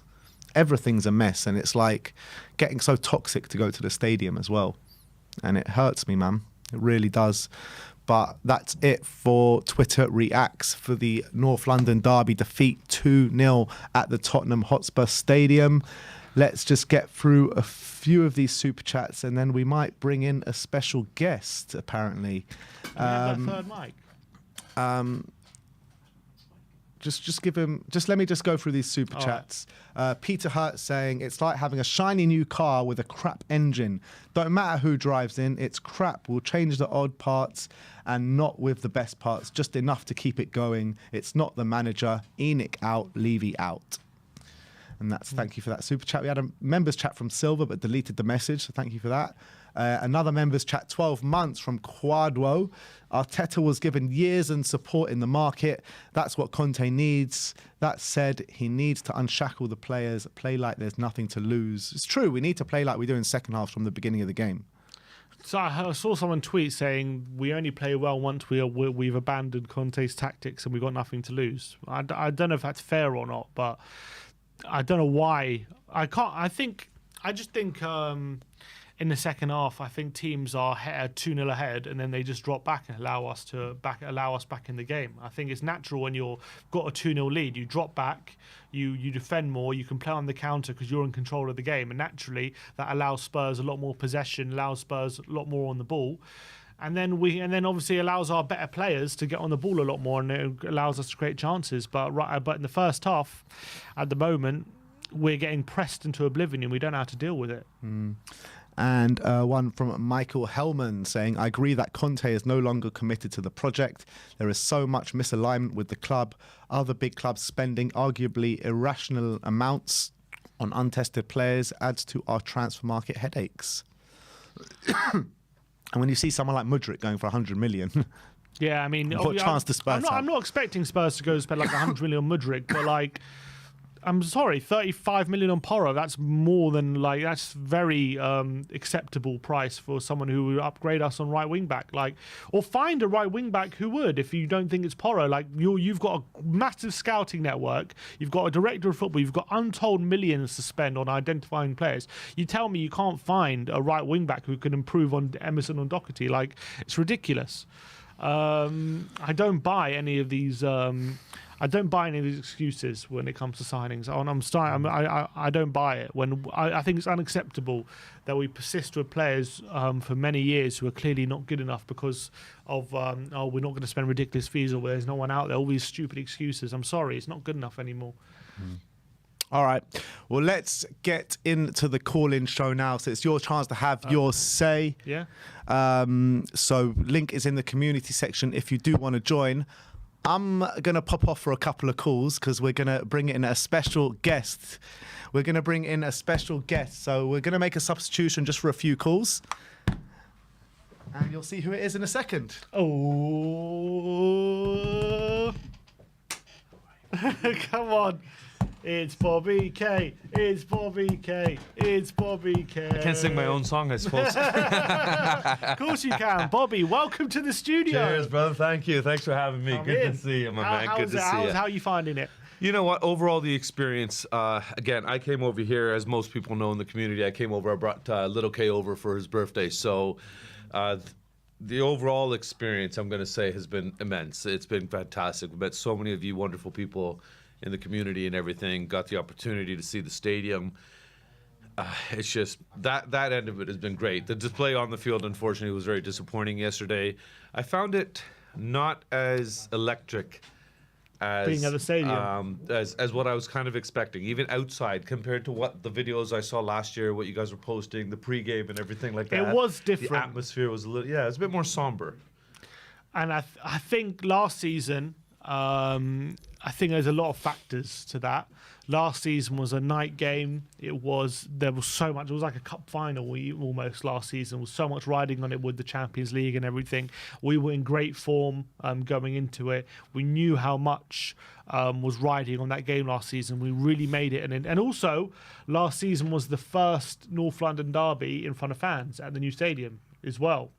That was another Fair enough. factor. Yeah, So that's there's a big all these factor, yeah. factors culminating and really intense. Like, we knew we had to make it a big thing.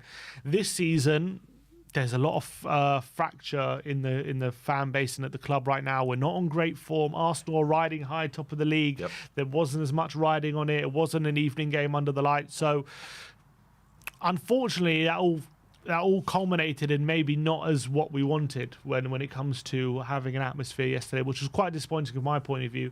I spoke about it before the game, and I said I wasn't quite sure if it would be as intense as it was last year for all those factors, but I was hoping I was wrong. And I think we were lining the streets beforehand and we tried to make it, but I think the police were more ready for it this year than maybe they were last year, and maybe they dissipated the fans a bit more. But as I say, the game started and I thought the atmosphere was good, and then, Arsenal get a goal and that was it. That 15 minutes in, all of a sudden, it seems like the air had been taken out of the stadium. And everything, the energy around us and everything, people, you start hearing the negative comments and everything, and of course you hear their fans start singing, and their volume is louder than ours, and it was a little bit discouraging almost. And I wonder if that impacted the players as well on the field. But at the end of the day, they're professionals. They're paid a significant amount of money to rise, regardless of if they're being motivated or not. Sorry, step all over right. there. There you Yeah, go. sorry, amateur hour here, guys. Sorry. No worries. But it's like I said, when we walked into the stadium, our first just walking out and seeing that ground, that I was just like, wow. I was like a little kid, it was just fantastic for me. It's just the atmosphere in there, then everything outside and everything. It wasn't, like I said, as electric, but it was still a good vibe in there. Speaking to a lot of people around us and everything, and of course we're telling them we're here from Canada and here to celebrate my boy's birthday and everything. So of course they were very encouraging and all wishing him happy birthday and goodwills and everything like that. And first 10 minutes was okay. It was a bit not the best football and everything, but not poor or anything. There's hope. And then even, I'll be honest with you, even after that goal was scored, I can't remember which one of the boys turned to me. My boys turned to me and said, "Dad, don't worry. This is when we'll wake up now," kind of thing. And then I jokingly turned to them and said, "Don't worry, we just got to get through the next 30 minutes at this part, and then we'll be okay." And in the second half, we came out, and you made a very valid point just a few minutes ago that it's not even us almost stepping up in the second half. It's the other team maybe stepping back, because they can let off the gas a little bit. They don't need to exert themselves as much. They don't need to push as hard now. So in a sense, in the first half, we make the other team look good, and then they're kind enough to return the favor in the second half, it seems. So there's a little bit of a goodwill of football, shall we say, that's involved in there. Disappointing with the result. Disappointed that it's against them as well. It's just to see them ride so high. But in reality, this is where I'm going to sound insane and probably infuriate some people, but this is where I would even say maybe a little calmness is required. When you look at what Arsenal has done, you go back, and even when Arteta was appointed, so much of their fan base was like, "Are you kidding us? Why, out of all people, this man? Why?" They wanted him out. First year, they wanted him out. Second year, they wanted him out. Third year, they slowly started to warm to him. And now they've got pictures of him. Right? They're praising him. They throw rose petals at his feet as he walks down the road, kind of thing, right? He can do no wrong. And is that because the fans supported him, the club supported him, they brought in what he needed, they gave him the pieces of the puzzle he needed? And like you said, they didn't go out and splash 100 million on Mudryk, and so, even though that was one of their considerations until it got hijacked. But they were doing the right deals and fitting the pieces of the puzzle they need fitted in. And, if you look at the upgrades they made, a lot of people would still say I would pick a lot of players on our starting 11 over their players on their starting 11. But yet, then why are they sitting here top of the league, up on the perch with a fairly healthy point lead now too? And we're almost not, I'm not going to say we're in the mud, but we're definitely not riding high. The quality on the field, the vibe on the field, the players' body language and everything, seeing that all live for the first time in person, I was really looking forward to that. And I was really, really hoping that I just wanted to have one goal even. I just wanted to hear that stadium roar. And we didn't get that. And that, I guess, is the only really disappointing factor to me. But where does the blame lie? 14 managers, 21 years, 22 years we're going into now. Fingers being pointed here, scouting department, this and that. And like you said, we're not asking for £100 million players. Porro, is he a significant upgrade on what we have? Yes, I don't think there's a fan that would say he's not. And at 35 million, with what the market is right now, that's a fairly good deal. Why we're not doing it, I don't know. Why we hesitate on deals, I don't know. We're not in the back room. We don't know if it's ultimately Levy is the one making decisions, but is there somebody feeding him that information that says, no, this isn't the right person for what we need? Is it Conte that's maybe even having a say in stuff? We'll never know those answers truly. That's why when the how do you feel about the board? I remain partially neutral, because unless I have concrete information in front of me, like most of us should, to say, okay, no, you did this wrong. And you can 100% say that this is the reason that we didn't get this player or something like that. We're just being judgmental and opinionated.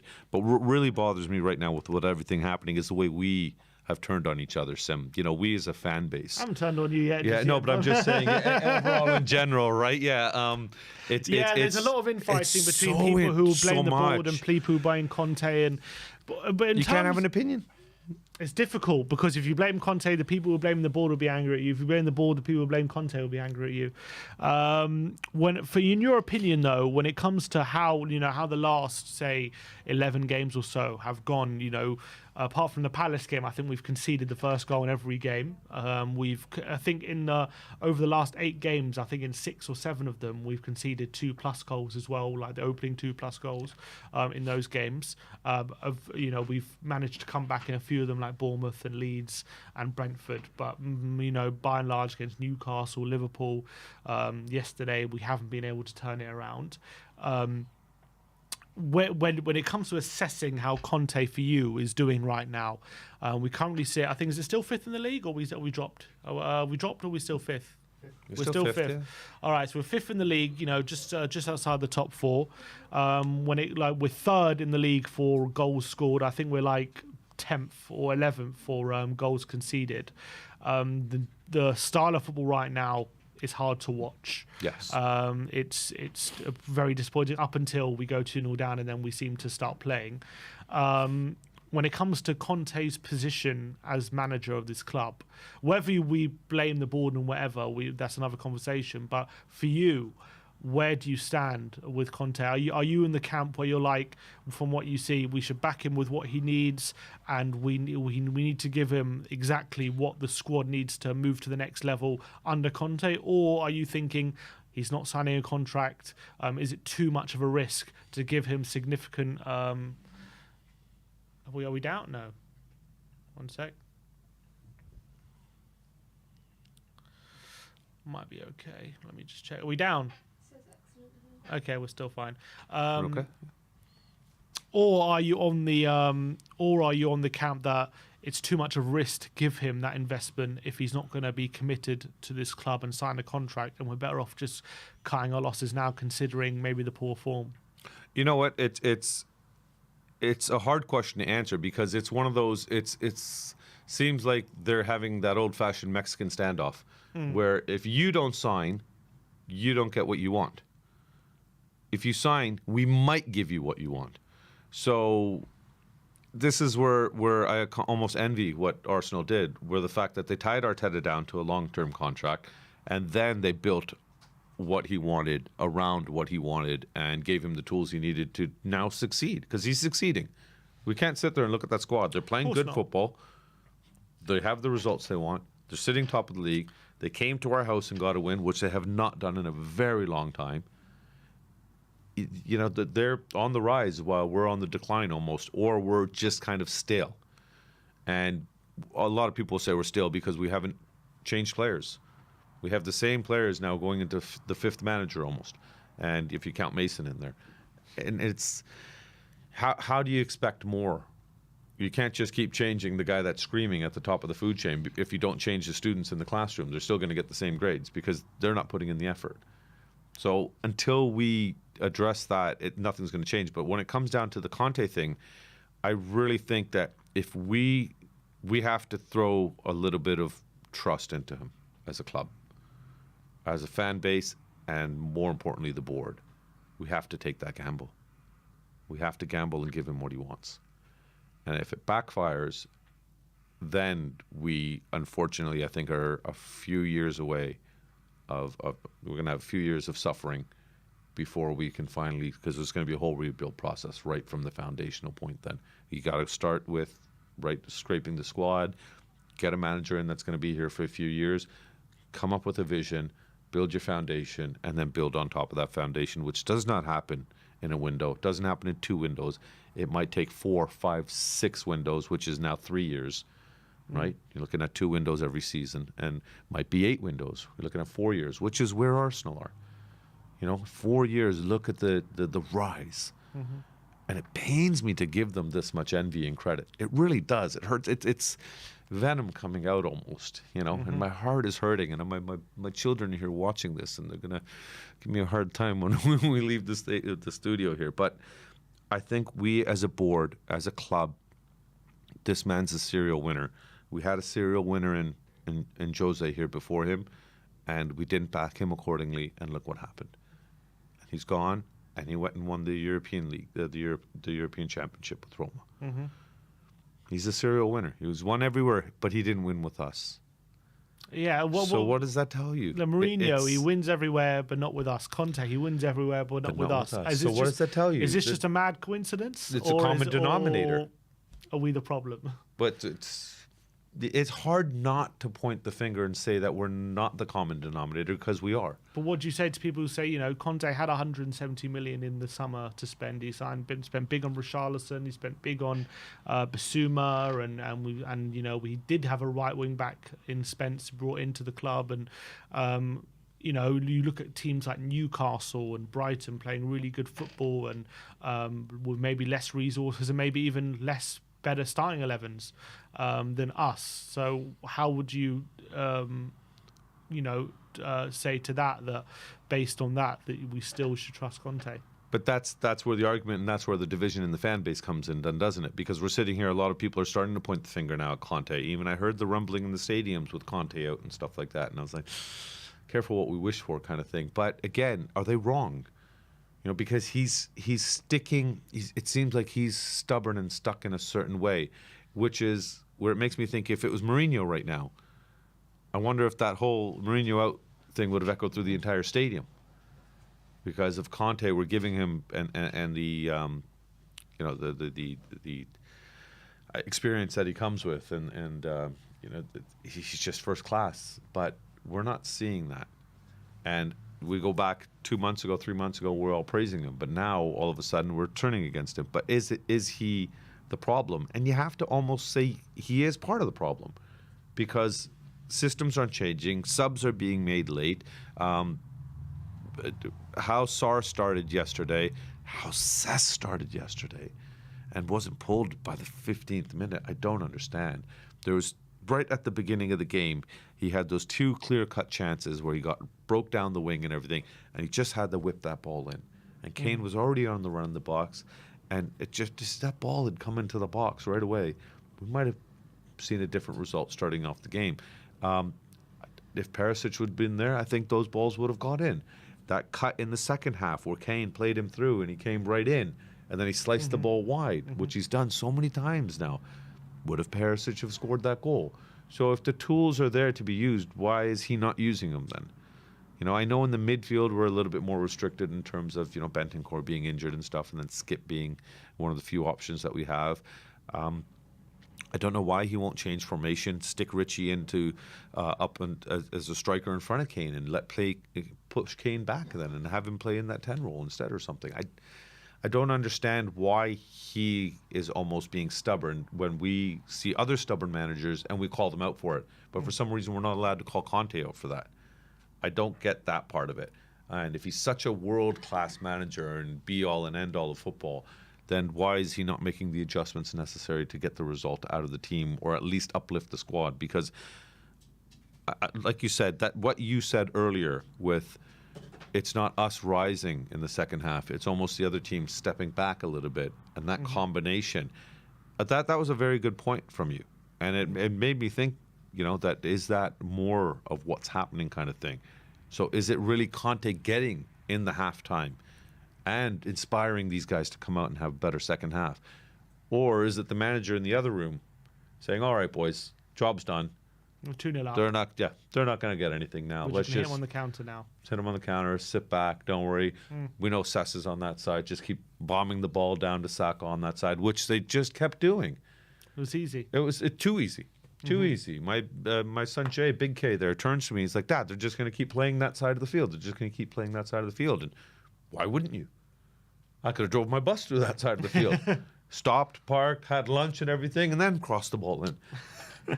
So it's we're in a tough spot here, Sim. I know it's a lot, and it's very difficult right now when it comes to the fan base and the problems, what the real problem is. But look, let's talk to some callers. Maybe they can help us sort it out. Yeah, come on, get the headphones on. We've got Barry on the line. Oh, Barry. Barry's calling in. Is it plugged in? Should I click on something? It's plugged in. It should be all right. All right. Let's get him in. Let's get him on. Barry. Hello, Barry. You all right? Hey, Barry. What's up? Yeah, I got him. Yeah. All good, Barry. Yesterday was a difficult day for Spurs fans. It's led to a lot of conversations about Conte, about the board, about all these different things. Let's just start on the game yesterday, I guess, as a starting point. What were your views on what you saw? Well, it was disappointing. Like we said, Sim, outside, the atmosphere was subdued. First 15 minutes, it was okay, and then obviously they scored. It was disappointing. Look, I think you can sit there and say we came out the second half and we did what we did, but look, it wasn't good. The players didn't look like they were up for it. They didn't look like it's a North London derby, man. It's the amount of abuse from other supporters that I've got in the last however many hours since the game finished is just incredible, right? And I'm just really disappointed. I'm disappointed. Look, I'm disappointed for Bobby K. He's come all the way from Canada. There was Dan, THFC, that came all the way from America. I'm disappointed for them for the result. I'm not disappointed from the day because look, take nothing away from the day. The experience that they all had was great, but yeah, as Stel would always say, these players will always let you down, and sadly they let us down yesterday, and even to the point of what happened at the end of the match, which was disgraceful. They just let us down, right? So I think we just need to go to the Winchester, have a pint, and let it all blow over. Wait for it all to blow over, yeah. We're going to be waiting years for it to blow over, Barry. But obviously, look, we have our views on the board, on Conte and everything. Obviously, we know your views on the board. But when it comes to Conte, I want to know what you're feeling at the moment towards him. Because there's a lot of talk about uncertainty, and there's a lot of kind of fractured opinions on Conte. Can we, given our form and how we're playing at the moment, can we trust him with the big investment and be confident that he'll be committed to the project, sign in the summer, and things will improve? Or is that too much of a risk right now, considering how things are going? Look, if you're bringing him in, then you need to back him, and we haven't backed him, sufficiently. So, like you said, Sim, it's a kind of cat and mouse. We're not going to go and throw a load of money because we haven't thrown a load of money anyway, or we'll throw some money, but in the wrong direction or in the wrong place. And that's really the issue. The issue is not just the board and Enoch. You guys have been speaking about it all morning. The issue is with Conte, and I know that people will say, "Oh no, this manager's a winning manager," but he needs to take some. He needs to take some responsibility. We can't go on. We're going into a week where we're playing Man City, Fulham, and then Man City again, right? And I'm in the studio on Thursday doing the watch along with Sai, and I can't see anything apart from us getting absolutely slapped, like embarrassingly slapped. And I know me and Ben were talking about it last night that the typical Spurs would be we go and beat Man City, and I could Yeah. that could even happen as well, and that's how crazy it is. But I think, look, if we go back to last season, the way the players were playing and everything else, we were playing one game a week. At the start of the season, we were playing one game a week. These players aren't good enough to play 2-3 games a week, and look what's happening now. We're going into that form where we went last season, where we're going win, lose, win, lose, win, lose, win, lose, and we're almost in that kind of same plan and same trajectory, right? Losing the FA Cup, get knocked out of the Champions League. Okay, then it's back to one game a week, and then we might be okay. But yeah, I just it's there's no plan, and it comes from it's all the way. And Ben was right. It's from the top to the bottom. The scouting team, Paratici coming out and telling us, having a conversation after February to tell us what, to Yeah. tell us that we haven't signed any players, or to tell us that we've got a plan for the summer, or this is the next plan. We don't have a plan. This is the issue. The medical team, Bentancur's had a muscle injury. Well, what's the plan with that? There is no plan with that. Um, we we're going into a run of games where we have no plan. Obviously City got beaten by United. They Pep's in meltdown, and yeah, I don't know. I don't know where we go. I don't know where we go with these players, this team, this club. But I know what's going to happen in February. We're going to announce 150 million plus profit, at least.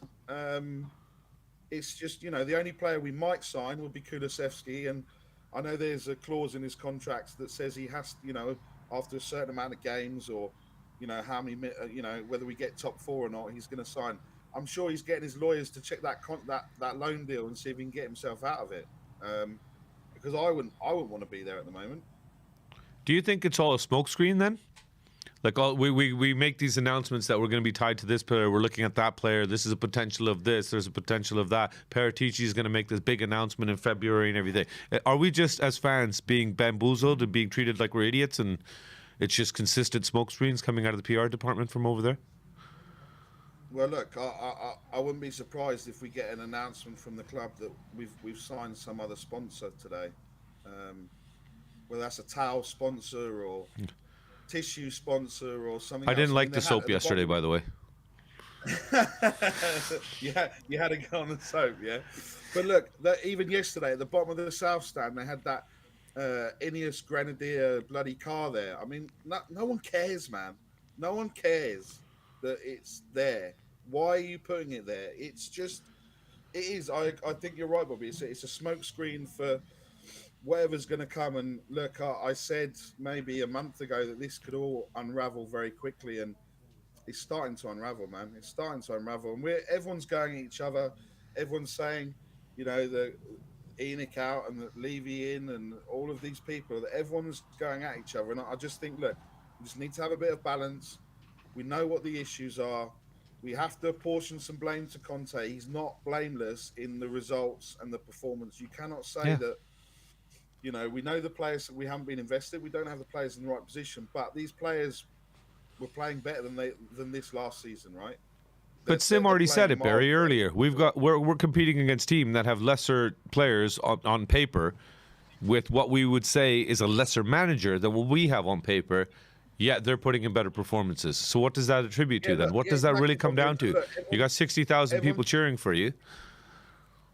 Yeah, and everyone's sat there going, Fulham squad's not great, Brighton squad's not great, Brentford squad's not great. I wouldn't have their managers. They're doing better than us, and that's the frustrating thing. That's the frustrating thing. But look, guys, I know you got a lot of callers. Bobby, I know you got things to do as well. So see you for ice cream. There's a lot of people. There's a lot of people in the back room. Ashmatic's in there as well. Maybe he's just woken up after his long stint last night. Big up to those two boys last night. They had a mega long post-match fan show. So yeah. But look, I'm always positive. We definitely need to find something inside so strong. Massively. And if there's any other fans from other teams looking to go to the Champions League final, there's 12 rooms. up for grabs. Just let me know, yeah? I've seen worse teams get to a Champions League final, Barry. I wouldn't count out just yet. Not yet. We're still there. We're still there. We're still in it. going We're still in it. Istanbul. The trouble's still on. Yeah, well, Exactly. Tim, if you get a few more bets right, we're definitely going, all right? Oh, you're damn right about that. Exactly. Nice one, Barry. Good to see you, Big bro. up, guys. Come on. Big up, Barry. Good to see you, brother. All right. Next, let's move forward to who we got coming on next. Let's get let's get Michael on. Michael, Hey, Michael. how you doing, man? You all right? Oh, he's on mute. Are you muted your end? Sorry. No, yeah, you're good. he's You're good. good. You're You're good It's now, all right, Michael. it's You're all right. good. I can Michael, hear we can hear you. I can hear you. How about now? Yeah, it's fine. You're good, buddy. Yeah, good. Yeah, sorry for that, boys. Those headphones seem to be malfunctioning every time. No they can. problem, buddy. You're a bit upset from last night. We all are. It's all good. Yeah. Like, I'm better now, but yesterday was difficult, honestly, because like it was hitting me in like at the different times, with different power, and yeah, it was tough because like I thought I'm over it, then I've listened to another show and I'm down again, and I listen to another show and I'm down again, and yeah, it's Anything Yeah, making you that's- go up again? The thought that we are playing City on Thursday, which is a guaranteed win. So yeah. Well, no, There you yeah, go, even if there you but it's Thursday a lose, Michael, because if we win, we're handing Arsenal the title, and if we lose, then we lose another game. I Yeah, that's a bit honestly, scary, boys, isn't we have, yeah, but honestly, boys, we have so many issues at our own club that I, frankly speaking, do not give a damn about Arsenal. They can listen. It will hurt. We'll have to listen to all those fans, going absolutely potty that they finally won the title after so many years. But yeah, I couldn't care less if they win it or not. I think we have a lot to discuss and hopefully a lot to change at our own club. And yeah, I honestly think that you guys covered it really well with the issues both on and off the pitch, because I think that yesterday's loss cannot be attributed only to one part of the club. I don't think it was only the players' fault. I don't think it was only the manager's fault. I don't think it was only the board's fault.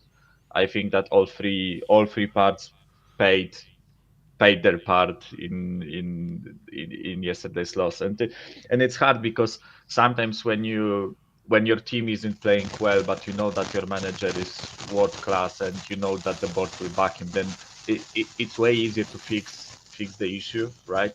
But right now everything is not working, in my opinion, right? It's the players aren't really good enough to play our manager's system. Our manager doesn't sign the contract and is rigid in his formation, which honestly he should be with his Michael, we're CD, getting right? quite a lot of Yeah. static from your Yeah. microphone.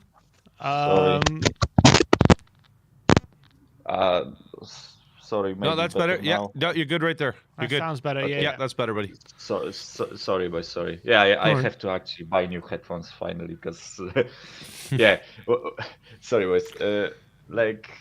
What was I getting at? Yeah. You were just talking I- about how people are checked out. Do you feel then the players, even Conte himself, everybody is checked out on the footballing ending of it?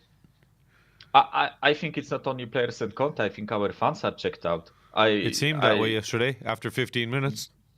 Yeah, even I in front of the monitor, right? As soon as we considered the first goal, I knew that we are not going to win that game, because we have to admit that we are playing the best team in the league right now, and plenty of people say you can go 2-0 down against Bournemouth or Leeds, who are fighting relegation, right? And you can bank on your world class players to bail you out. But when you are playing against the best team in the league, sorry, there is no coming back from such a stunt, right? And as soon as we considered the goal and also the manner of the goal, I'm sorry, I said it yesterday to Ashmatic and Maron. Maron, I think, yep. right? Marlon. Yeah, I said it to them, Hugo, you've been a brilliant servant. Thank you for it, but Yeah. it's time to go. It's time to move on, right? And that's really unfortunate, because when you think about it, when you think about the issues of this squad, right? There is like the list of positions that we have to fill is starting to pile up rapidly, right? We need to bring in a new right back or right wing back, right? We need two new center backs. We need a goalie. We need a backup goalie because Forster is not going to be here, right? After the summer, we need a creative midfielder. We need possibly a new left winger, because with how Sonny is doing recently, I'm not really sure if you can bank on him, right?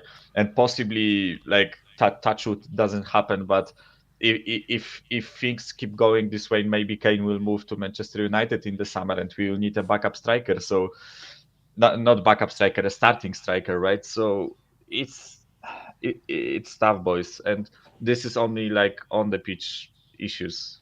Sorry, I was just Like trying to squad keep up wise, there right? with Michael and the list he gave there. I'm pretty sure the only player he was willing to keep was Højbjerg, so we got one midfielder out of our starting 11. That's about it. There's nobody else that's... Because even to me, Romero was disappointing yesterday, and I'm surprised he ended up lasting the 90 minutes.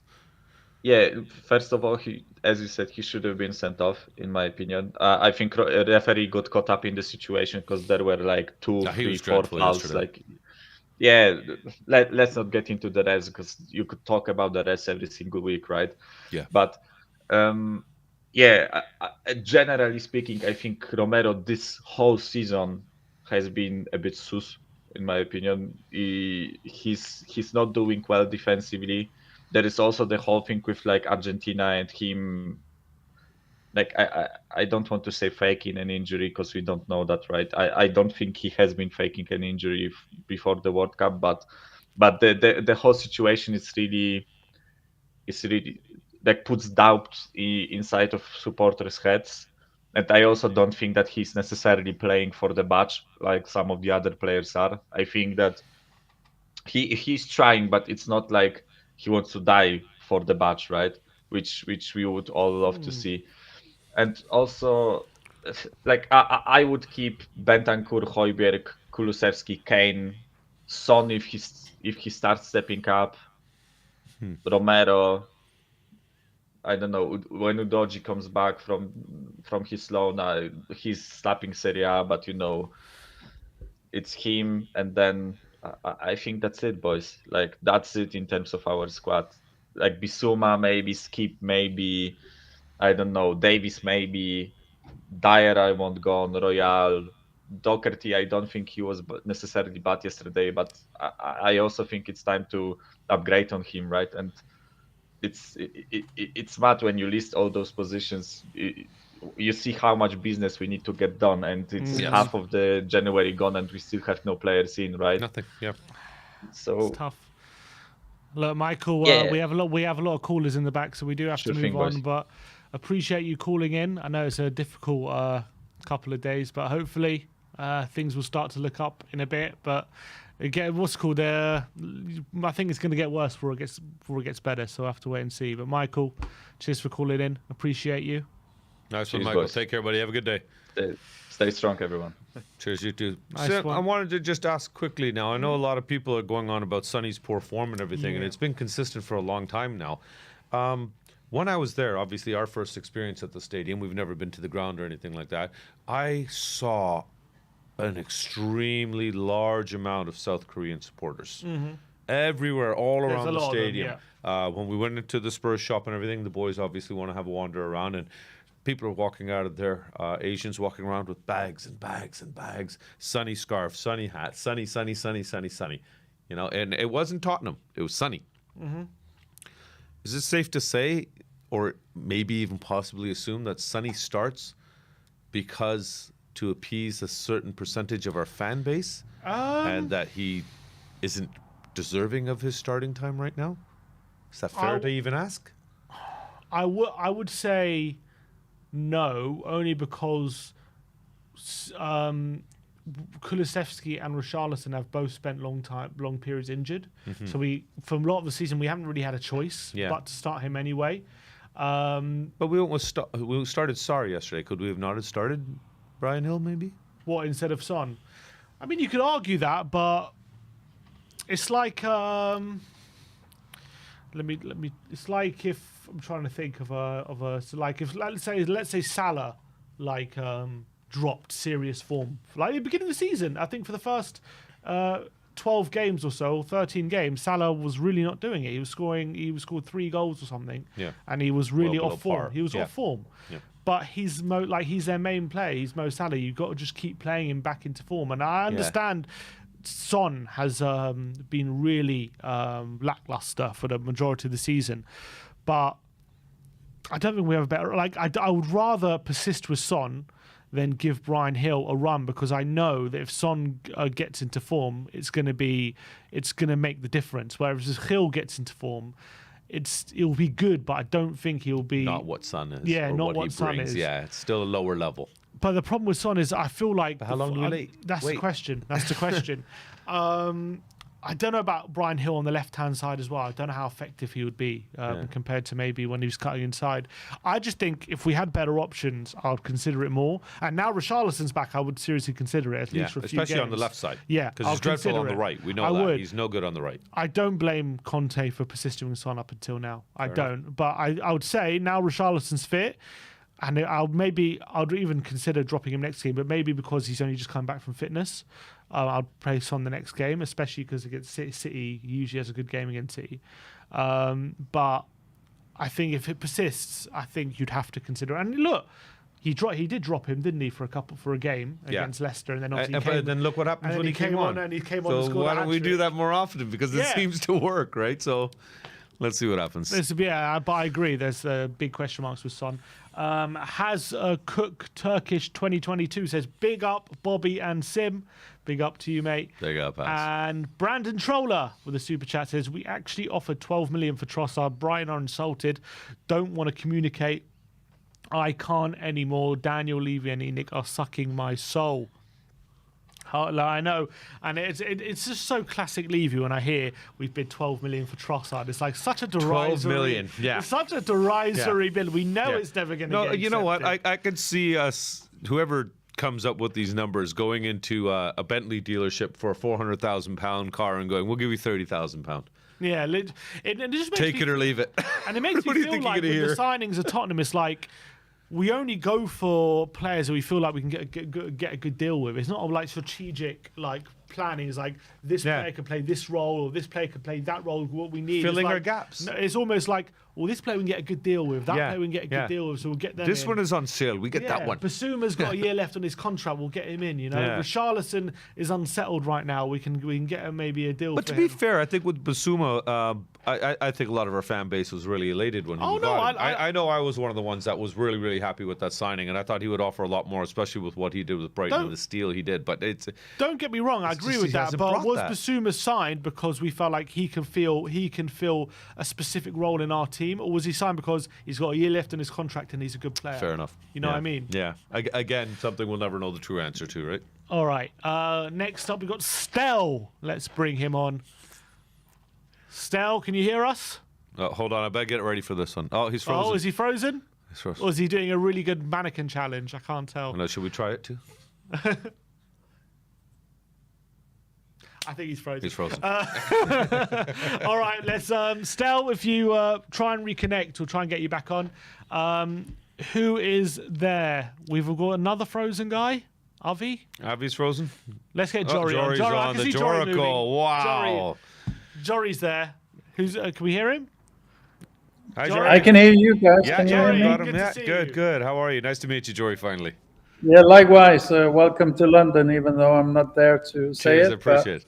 The turtleneck is back in Thank you. action. I'm loving it. Absolutely loving it.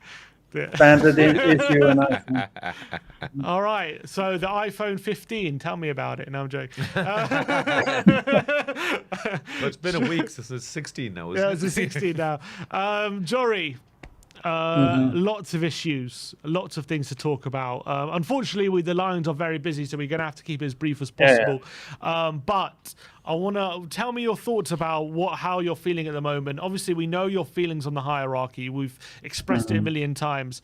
But tell me, to all the people who are putting lots of blame on Conte and getting on his back, and also the form that we're in. Try and explain that for me, in your opinion. I mean, just to quickly address the form, I think the form, what we're seeing is the usual people who have been overperforming, having the greatest benefit from the manager bounce type.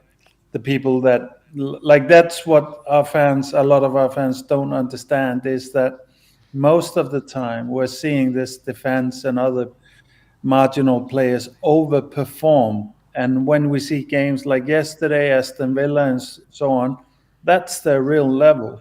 The rest of the time, they're going over that bar. So, so we're back to that. We saw it with Mourinho, we saw it with Potts. Now we're seeing it with Conte. One thing I want to address, because I'm a big Enoch Levy out, and I would also say to the Levy out crowd, please add Lewis into that. Let's get Lewis out as well, because that's a sore spot. Lewis is not having fun with the situation as it is. So let's press on that sore spot, please. But I would say I want to add to that because I do feel, I'm a Contean guy and I still am a Contean guy, but I want to put a lot of blame on Conte. Now, first of all, I think like Mourinho, Conte now is kind of sabotaging our game. He has told the board what he needs, how to do it, and so on, and they're not listening. And he's basically serving us up a bit of "I told you so" soup. And that's the formations that, like we talked on the Friday about it. I think most of us that kind of follow the games closely understood that a two midfield would always get completely overrun with Arsenal, with their running ability, with their pressing ability, with their on the ball skills. A two in the midfield was never going to work with our squad. Um, anyway, even if you think that there was some point in that, I do think the lack of reaction, the man selection for this game as well.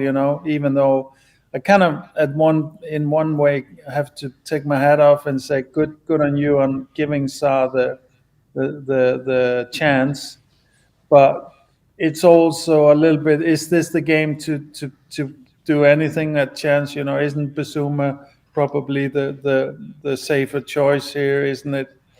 Easier also just for the whole squad. Don't they all feel a little bit safer with Basuma rather than Sa?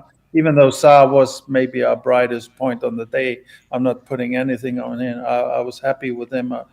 Probably him and Kane are probably the only ones I feel can be fairly all right with themselves. But I would say I think Conte. You and Ben were talking about it. How come? What's up? Has Conte disengaged, not disengaged? How come he doesn't just storm out and stuff like that? Well, I don't know what his contract is exactly, but the difference between storming out and getting booted out is about probably 10, 15 million. I remember with Mourinho, I thought it was, as I remember, it was like 30 million or something that we owed him for booting him out. So there's a big difference in that matter. And also Conte does not have the obvious club to go to, and Conte, I suspect, is in a little bit of a problem that he's not one that most boards really want to get on board. But anyway, all of these things apart, I'm pissed with Conte for the fact that, when you're getting Conte, whether Conte wants to do a project or not, that's not what your MO is. That's not what we expect from a Conte. And therefore, the clock is ticking right as soon as you get in the club. And you need to demand what you need to win, and you need to start winning from the first day. It might take 2 years, it might take 3 years, but we need to see that progression at right away and constantly going towards that win. We haven't seen that. We've seen now this whole season stagnation and probably going backwards now. And Conte now comes out in the press and so on and says he's basically okay with performances. He's okay with Yeah. all of it. He's got no complaint with the boards and stuff like that. This is not what I want from Conte. I want you to burn the whole shit show down Yep. if it's not, going towards a win. I do not want you to play along and be a nice long-term project man, whatever. I'm fine with doing a project with Conte, but it needs to be in a Conte way. It needs to be the brutal, demanding nature of Conte all the time, constantly. And I really suspect foul play here, and I do think it's beneath Conte, because Conte's maybe his main value is that he's an honest man. He tells it like it is. And I don't feel in this moment that he is being honest, I thought it was shameful of Conte to go out of his way and talk about Hugo Lloris as one of the best goalkeepers in the world. Maybe once, yes. Once, yeah. This is Yeah. what we're seeing today. And I'm not calling people names or anything. It's harsh words, I know it. But Hugo Lloris is our captain. Our captain is a coward. In this moment in time, our captain is a coward. And that's very fitting for our situation, maybe. But it's also something that we can never overcome this situation with that as a fact, So, of course, Conte knows that he needs to be decaptained, and he also knows that he needs to start Foster. He probably knew he needed to start Foster yesterday, but he is not going to do it because the culture, expectations, whatever. That's not what I want from Conte. I want Conte to do all the hard, brave, upsetting stuff. Yep. That's what I expect of Conte. So I'm disappointed with Conte. Yeah. So you think basically he's following what the board has done for the last few managers, and that's why, like you say, we've become stale, and I the think expectations are Conte almost has. getting lowered for us instead of raised. I mean, I think maybe the last attempt for Conte was to leak some kind of a rumor that Conte wasn't gonna leave without a trophy. That was his last attempt of getting some transfer joy without signing the contract. I think that's from Conte's camp, a way that to settle the fans and maybe the board and make the board loosen up the purse without having him bound to a new contract. But I think Conte is disengaging, has been for a little bit. I think he's probably now finally disengaging, which is kind of okay. I kind of saw that happening. I mean, that was one of the very likely outcomes, I thought, all the time. But when you disengage Conte, you blow the whole house up. And are you now just going to go out with a whimper here in Tottenham? That would be so fucking Tottenham. It completely kills me, just like firing Mourinho the day before a final is so Tottenham, getting Conte to leave Tottenham without a scream and a fight, it would be so Tottenham as well. And if that's what Conte does, then it cannot be any doubt in anybody's minds. There's no freaking force out there that can overcome this glorified burger shack of a corporate piece of bullshit club that we are so unlucky to support.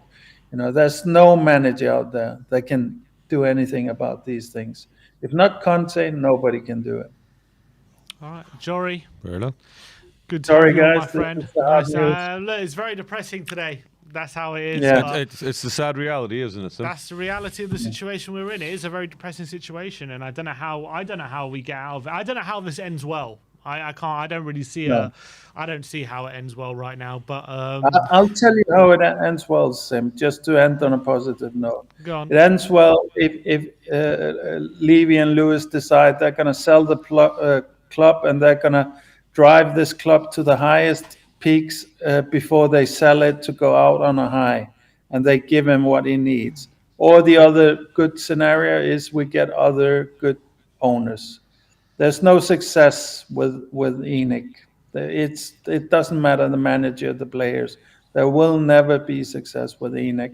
Maybe never with this club, and then we're down to the fans. And I think the fans owns a lot of the responsibility, the Levy inners and stuff like that. But we don't know that at present. But I do know, and I think anybody who doesn't know it by now, with Enoch, there will not be any success. All right, Jory, good to speak to you, my friend. All right. Nice Take care, to have you on guys. as always. Nice to meet you, Jory. Have a good day. You too.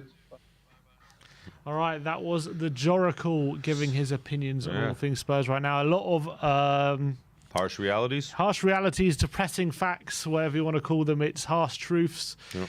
And I'm sure here's a man for harsh truths. It's Stelios. Let's bring him on. Is he not frozen? He's good not to go? frozen this time. He seems to be I saw and Steph running. after the game, so I'm just going to quickly do this because I know he's about to explode. So, No. How are we doing, Stel? You all right? Can you hear us? Can you hear us? And he froze again. No, he's doing his post. I can hear you. Can you hear me? Yeah, we can hear you, buddy. Yeah, I think there might be a bit of a delay. I can hear you. Yeah, I think there's a bit of a delay, but just go for it, Stel. Unleash. I don't know if we can, if there's going to be a back and forth conversation. Just go for it.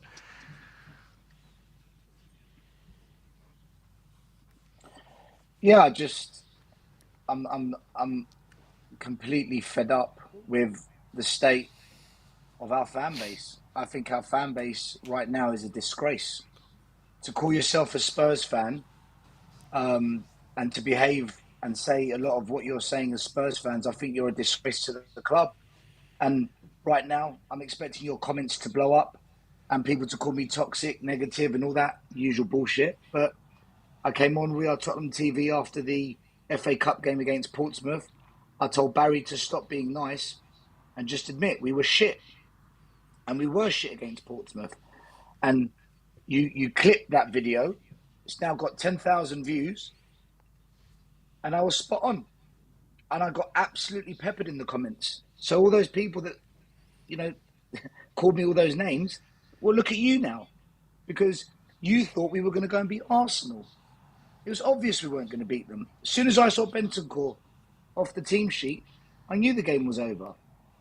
And, with all due respect to the fan base, Sim, I know maybe you can't say these things, but I don't care anymore. I literally just don't care. You quoted a tweet from Matty Hayes earlier, but Matty Hayes in the space of a month has said, bring back Poch, back Conte. What's the solution? Conte's a bottle job, and he wants change at the top. I mean, he's flipped-flopped between every possible position. Brian Daigle, the poor guy, he got absolutely peppered from a guy called Stu, 1882, saying there's 90 other teams in a worse place than us. Brian should grow up and stop being entitled. My friend, we are in the top 6 clubs. We're not part of that other 90. We're a top 6 club. And it's not about growing up and being entitled. It's about fans. Stop being negative about ambition. Demand ambition. We're a top 6 club. Before the Premier League began, we won more FA Cups than Arsenal. We won more League Cups than Arsenal. We won more European trophies than Arsenal. The only thing Arsenal won more than Spurs were league titles. There wasn't this massive gap between Spurs and Arsenal. The Premier League, Arsenal went one way, we went the other. And now what we've become is a team that is so fixated on money, so fixated on getting a bargain and a cheap deal, and so fixated on never doing what is needed to be victorious as a football club. We're just an entertainment business. And there are fans out there defending this. How dare you support Tottenham Hotspur? Get angry with me, hate me. I was right back then, I'm right now, and I'll be right in the future. Until Enoch and Levy get out of this club, nothing will change. And fans that have got a problem with Conte, I've got a problem with you. Because Jose Mourinho spent £220 million over 3 years when he was at Chelsea. That was back in 2006-7. So factor in inflation, that's about £500 million. Pep Guardiola has spent £1 billion in 6 years. Jurgen Klopp has spent £512 million in 7 years. Arteta spent close to £400 million in 3 years. Conte spends 160 in 1 year and you want him out. Like, what is wrong with you guys? Do you know that? Yeah. Yeah, can you hear me? Okay. Delay may have gone Yeah. now. I want to react. I want you to react to this tweet from Windy COYS. He tweeted earlier today about the situation. He said, "Don't see why Levy would back a manager who has the team playing this poorly, who is failing to put our best players in a position to shine, who has months left on his contract. If they think they can get someone in quickly enough to benefit from the window, I think Conte has to go. I can't think of a single player that Conte has improved. That's got to be a note of concern for a club that doesn't have untold billions to spend." What do you say to that? I think he's an idiot. Klopp finished 8th, 4th, and 4th in his first 3 years. Sir Alex Ferguson, the greatest Premier League manager, finished 11th, 2nd, 11th. Arteta finished 8th, 8th, 5th. This guy got us 4th in his first season, better than any of those managers. And currently we're 5th, again, better than any of those managers. But yet, we want to question him developing players. Well, I'll tell you what, let's really break down what he's just said. You know, I'm going to attack it. I'm going to attack it for what it is. So, under Pochettino, guys, let's get this right. Under Pochettino, I'm going to read you these names. Soldado, Andres Townsend, Paulinho, Etienne Capoue, Benjamin Stambouli, Chichariles, Lewis Holtby, Aaron Lennon, Cabal, Fredericks, Pritchard, Celebos, Camulo, Yeldlin, Fazio, Brad Friedel, Emmanuel Adebayor, about 17 players Poch was allowed to get rid of. So, if Poch was such a great coach and Pochettino developed all these players, why was he allowed to get rid of 17 players? Yet Conte has to keep Emerson, Doherty, Cess, Tanganga, Dyer, Davies, Mora, Brian Hill, and develop them. So Poch, the brilliant coach everyone tells me, was allowed to get rid of all those players, but this man, this elite manager, no. You're not allowed to clean the plate. You've got to develop the plate. Where's the balance there, guys? Arteta got rid of every single player at Arsenal. The only 2 players that have stood from the original team that he inherited are Xhaka and Saka. Jurgen Klopp got rid of everyone except for Henderson and Origi. So all these brilliant managers, that people like that guy who tweeted, all these brilliant managers who win trophies, who challenge for titles, they get to clean the whole squad and build their vision and build their team. Yet Conte, our imbecile family sections of it, they want to say he can't develop Cess, he can't develop Brian Hill, he can't get the best out of Doherty. No, guys, all the other managers were allowed to completely get rid of everything. But no, at Tottenham, we know much better than all those successful clubs. Conte, if he's elite, can you please develop these players you're not allowed to get rid of? Even Poch was allowed to get rid of those players, guys. And I'm not saying anything that isn't factual. I'm talking facts. These events have actually happened. You know? I don't get it. At the end of the day, for me, guys, I'm sick of all of it, right? There's only 2 solutions available. You back Conte, you back him to the hill, and it's his vision, no one else's vision. You shut up, you take the hits, we swallow the crap, and judge him in 3 years' time. Just like Klopp was judged, just like Fergie was judged, just like Arteta's being judged. Or you sack him right now, you bring in a project manager, whoever it is, I don't even care, but that manager must be allowed to do what Poch did and get rid of everything. Arsenal spent £72 million on Pepe. They allowed Arteta to bin him. They spent 50 million on Aubameyang. They allowed Arteta to bin him. 50 million Lacazette. They allowed Arteta to bin him. They spent the 50 million pound player. Who was it? Ozil. They binned him. But when we want to bin these players, No. We can't take a financial hit the way Arsenal did. In fact, Arsenal bought Ozil's contract out. They paid to get rid of him. But at Tottenham, our fans, our ownership, we're only going to get rid of Sessegnon if we can get the exact money we paid for him. That's not how it works, guys. When you pay money for a player that doesn't work out or doesn't fit your system, and the value of that player drops, you have to get what you can for him. So we're stuck with these players. Ndombele, Lo Celso, Weeks, they're all coming back in the summer. Unless we're prepared to take a financial hit on it. And this is what I mean about cleaning the slate. Poch was allowed to clean the slate. So was Klopp, so was Arteta, so was Fergie. But Conte, no. He's got to coach these players. Why can't he coach them better? It is the most fraudulent conversation going on right now in this fan base. Take it from me as a coach. There are players out there that cannot be coached any further. You cannot make players like Emerson, Dyer, Davies, Sanchez any better than what you're seeing, guys. You can't. Pape Sarr can be coached. He can be coached. Gil Messi, that's what fans call him. He can be coached over time. But there are certain players you cannot coach anymore. They're at their ceiling.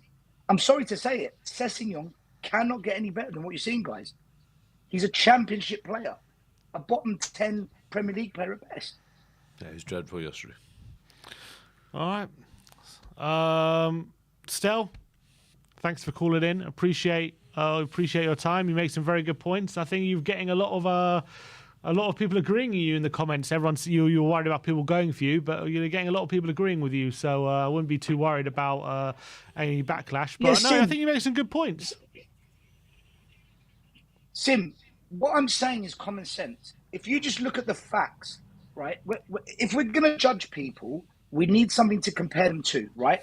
If I'm going to judge your YouTube channel, I'm going to compare it to other channels, and I'm going to look at the history of channels, and then I can make an analysis.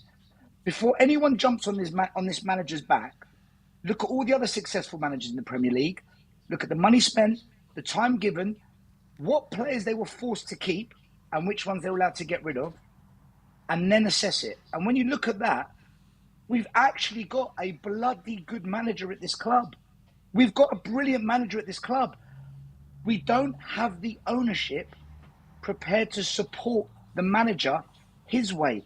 And whoever comes in next, it will only work if that guy is allowed to get rid of absolutely everything that he needs to get rid of. If the new manager comes in and says, I don't want Dyer, Davies, Sessegnon, Brian Hill, even if the new manager says, get rid of Son and get rid of Kane, you've got to do it. You have got to do it. Otherwise, there's no point, guys. I'm just talking common sense, no more. Bobby K, big you up, man. I'm gutted your family never got to see a good to goal meet at you White Hart yesterday. Lane. I'm gutted for you guys for that. But listen, it's great to meet you. I'll see you in the week. And Sim, as always, big up. And Enoch out, Levy out, Conte in, man. Come on. There Good you to go, see you, Stel. Stel. All right, bro. Appreciate you. No, that was a good call from Stel. I think you made some great points. Well, we didn't even have to add anything to it because of the points he was making. They were very valid. And unfortunately, again, harsh realities and true facts. We are disappointing. We are disjointed. And the thing is, I think this is what's dividing our fan base, because we don't know which direction we're going in, because we don't have a direction. We're all assuming and having opinions about it. And then when I don't agree with your opinion and you don't agree with mine, we're fighting. But because this is the negativity that's been created right now around us. Like I said, waking up this morning to 7 billion messages on WhatsApp about Tottenham and this, and then a little bit of bantering amongst our own fans. It was not good, right? So I just hope something happens. Something big's got to happen almost to get it right. But Stel's right. You know, we're still sitting in fifth. Those managers were given time. They were backed. It just seems like, I think even if we give Conte time, we're all timid and hesitant to say that he will be backed with certainty, because we haven't seen it before. And that's the difference. That's the thing. All right, next caller. Are you all right for time? You good? I could do one more, yeah. One more. All right, we'll do one more. Let's get Avi on. Avi, how you doing? Hello, boys. I'm good. Hi, Avi. How you doing, buddy? Feeds are hot. Hey, man. Yeah, you're good. You're Sorry good. about your experience. Well, Yeah, great. Happy that you had that experience. I've also been there a couple of times. We had a win, thank God. What a great game to go Lucky to. you. But look, yeah, no, I mean yesterday would have been a great game to go to. I would have loved to have gone to that. But listen, Levy's got our number. End of story. That bald-headed piece of shit. No offense to any bald-headed people out there. I'm half there myself. He's got our number. Divide and conquer. End of story. Okay? Look at the fan base. Yeah. It's pretty obvious. Still speaks the truth. End of story. What Still says is 100% correct.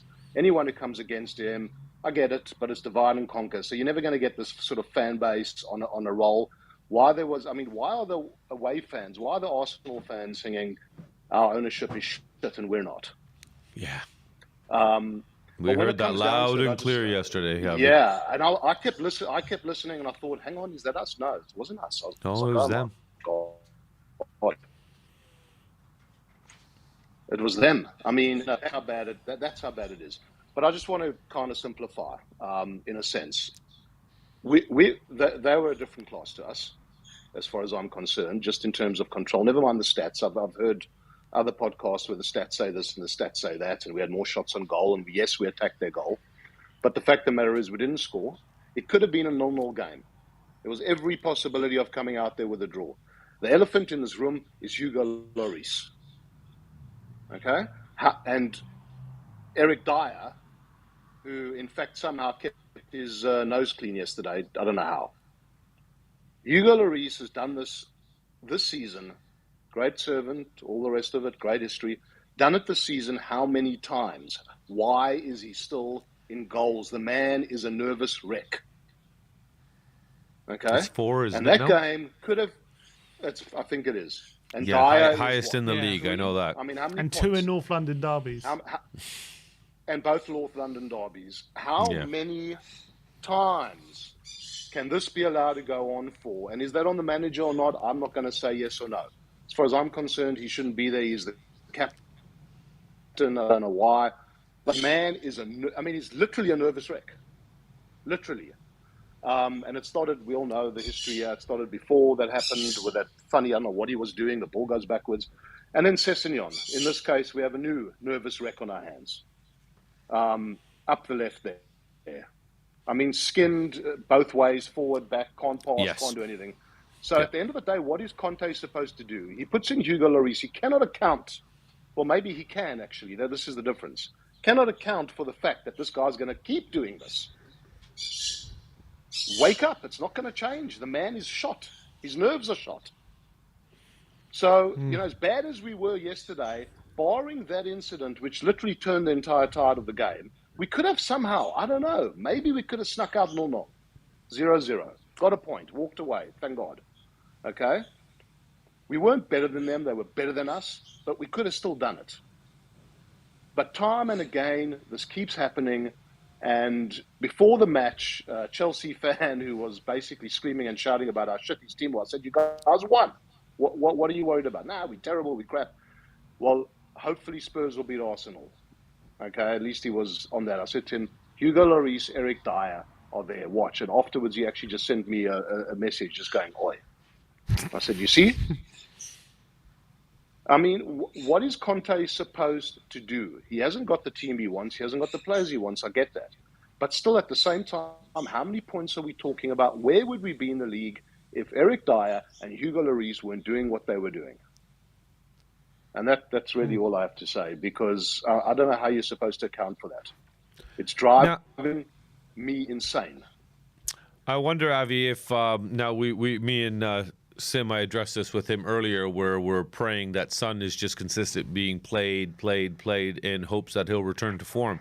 Do you think there's a little bit of that with Lloris potentially? But the thing is, the goalie, when he makes the mistakes, they're costlier. They're more costlier than a winger making a mistake, that's for sure. Well, listen, Son is, I don't know what to say about Son, and I don't know why it's happened or how it's happened. I don't know if it's formation, I don't know if it's just lack of confidence, and I don't know if it's being overplayed. Son is a world-class player. He hasn't dropped from being a world-class player in a few months to being a useless player, even though his performances are fairly useless. But as you said it correctly, Lloris costs us games. Son can maybe win us a game. There's a difference. because you do have Harry. You do. I mean, no, it's not the same thing. Lloris has to be dropped because I mean it's now gone to the points where not only is he making mistakes, he's actually scoring own goals. Yeah. I mean, I don't know where to from here. Where do you go from here? Scoring 2 own goals in a game, perhaps? I mean, how much further? I mean, it doesn't get worse. Maybe him and Dyer can both score an own goal. Maybe that'll be spectacular. Maybe Dyer will pass it back into the goal. Pass it back to him. Yeah, but yeah, I mean, you know. Yeah, we're getting to that stage. It's nearly happened a couple times this season. That specific action. Yeah. Well, there was a couple of times Lloris was playing the ball back there, and it was nerve-wracking. Exactly.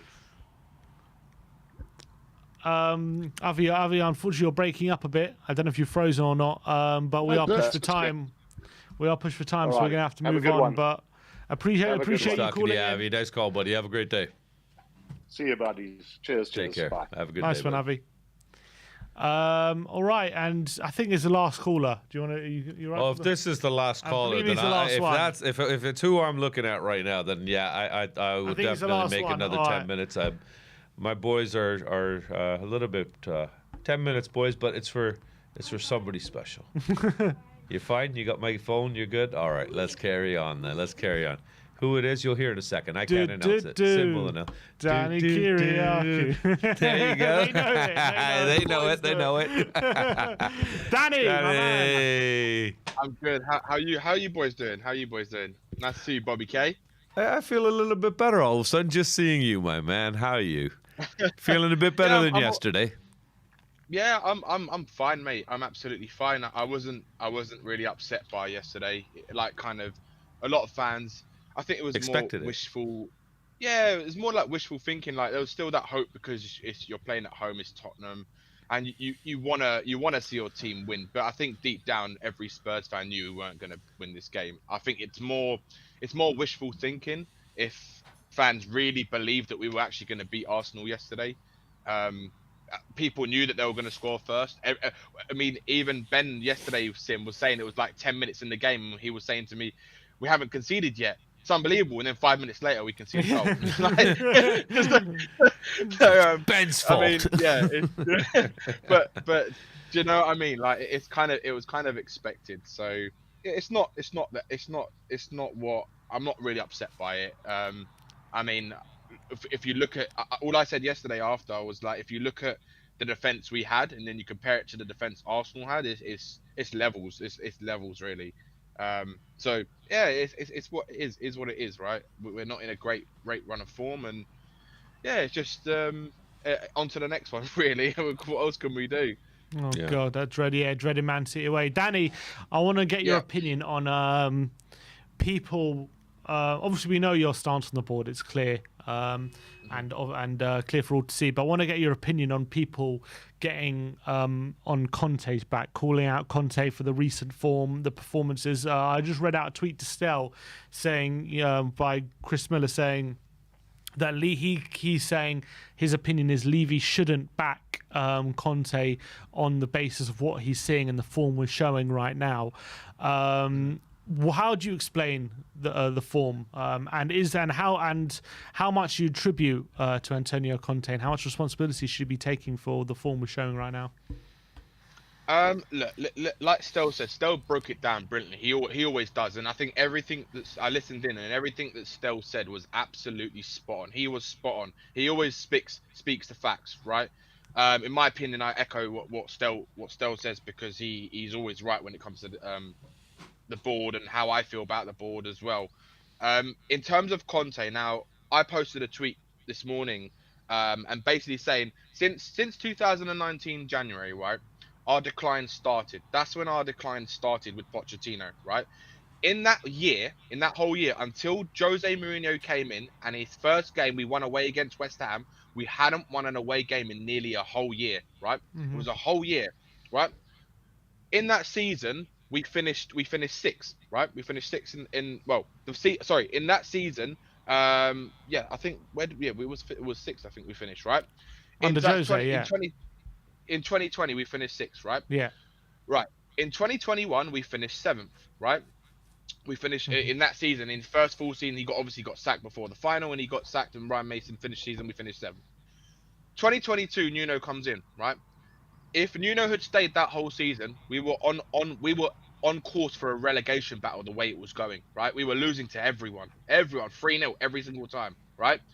It was so bad. And if it wasn't for Conte coming in and rallying these players up, right? The same players that have done pretty much the same core of players. And you know what? I'm going to include Harry Kane and Son into those core players, right? Because they've been at this club for a long time now, right? Now, I'm not saying Harry Kane and Son are the problem, but I'm saying they are part of this whole team, this mentality that's been at this club for a long time, right? And for me, the decline has been obvious, right? Why haven't we seen any changes, right, in our fortunes on the pitch? Because rather than the board trying to absolutely do what Poch called in 2018, right, which was we needed a painful rebuild. What happened? We just try patch things up with a band-aid. We might try and get one player in here, and then we get absolute average players coming in, right? The rest of the players that come in. I mean, what annoys me about fans getting on Conte's back is, like Ben was saying yesterday, right? Why are we getting on his back when it's the same situation we're in every single year, every single manager we have, right? It's just like a cycle that just keeps repeating itself. Yeah. Levy does enough in the window to kind of satisfy some of the fan base to make them feel that there's belief that he's going to do something, right? But what he doesn't do is actually target the actual areas we need actual improvement on into the first 11, right? And this has happened since Poch's days. This has happened since Harry Redknapp days. Goes back to Martin Yole even, right? This goes back a long time. And why I feel that if fans are getting on Conte's back, yeah, look, I understand the football is not great. We all know this. But if I'm honest, Sim, you said it yourself, Ben has said it yourself, and most people I speak to say this, right? Apart from the few. How can we expect players like Eric Dyer and players like Ben Davis, players like Sessegnon, players like Emerson, players like Doherty, right? Players like Skip. I'm not having to go at Skip as a whole, but in terms of this whole kind of team, right? How can we expect those type of players? You can even put Højbjerg into there, right? To play this attacking front foot type of football, this type of football that Pochettino used to play, right? And he didn't actually used to play attacking football. He used to play very high pressing front foot football, right? And the way he used to play was the teams used to just press the team so much that they forced them into errors, and we would break. And that's how we used to score under Pochettino. We never played tiki-taka football, right? Sometimes we had good passages to play. Don't get me wrong, but it was never that type of football. Do people think that Kane is going to be able to play this type of football if someone like a Poch comes back to this club, right? Do you think Kane can do what he used to do when he was 5 years ago, when he was a lot more fitter in terms of his body was fitter, he was younger, he could run more, right? Do you think Son can do the same? Do you think Eric Dyer is capable of playing possession based football, right? It's just not going to happen, right? Which is why, in my opinion, I think having Conte here, the only thing it does is, for me, it just tells the fan base more and more how much this board need to invest into this team. And I think that with Conte, right, if fans want him gone, that's fine, right? That's fine. That's their opinion. They're entitled to their opinion. But what I feel about that is that then they're just accepting what's happening at this club, right? They're accepting mediocrity. That's what I feel, right? I can't change how I feel. What I see with, like yesterday, right? Me and Ben were having that argument with this guy in the stadium, right? And he was going Conte out, I want him out. And me and Ben were singing, "We want Levy out, we want Levy out," right? And he was getting annoyed. He was actually getting annoyed at us. And then when he came down to come and have a chat with us, he was like this: "Look at the stadium. Look at what Daniel Levy's done." Right? I couldn't believe what I was hearing. And when I asked him, okay, what's the solution? If Conte walks out this club, what's the solution? Ryan Mason in? Should we get Ryan Mason in? He goes, "Oh, I don't know. I don't know." So you want one of the best managers we've had in a long time come to this club, who's working with these players, right? And you're saying Ryan Mason's fine then, yeah? Ryan Mason's fine. If that's what the fans want, right? Then do you know what? That's what the fans can have, honestly. Because at this point, it's got to the point where there's so like Jory was saying, and the guy Avi was saying before, What Daniel Levy's done is divide this fan base, and that is the most sickening thing about what he's done at this club. He's divided them so much that fans have got. There's so many different types of groups within the fan base of what they want at this club. Some people still feel Levy's the man to take this club to the next level. Some people feel that he's done an absolutely fantastic job. Some people feel he's completely he's just in it for the money. Some people think, do you know, there's a chance he is going to put a bit of money behind Conte or whatever it is. In my opinion, I think if the board don't have a plan and a direction, then there's no point Conte being here. There really isn't, because Conte, let's face it, he's not a project manager, is he? Really, he's not. He wants players. He's basically told the fans what's going on at the club. He's literally telling the fan base. He's saying the club don't know what they want. When he said, he goes, are we fifth, sixth, seventh, or fourth? What are we? Right?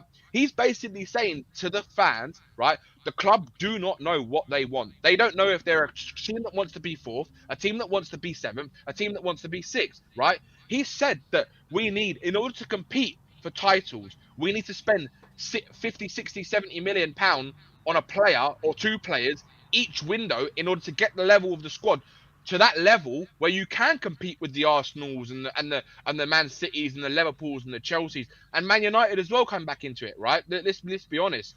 So if we're not going to do that, then there's no point having Conte in here. And like Jory said, under this ownership, we're not going to win anything. So we might as well bring Ryan Mason in, and then we can see how the fans start to feel when we start finishing 10th in the league. Because I'll tell you one thing, right?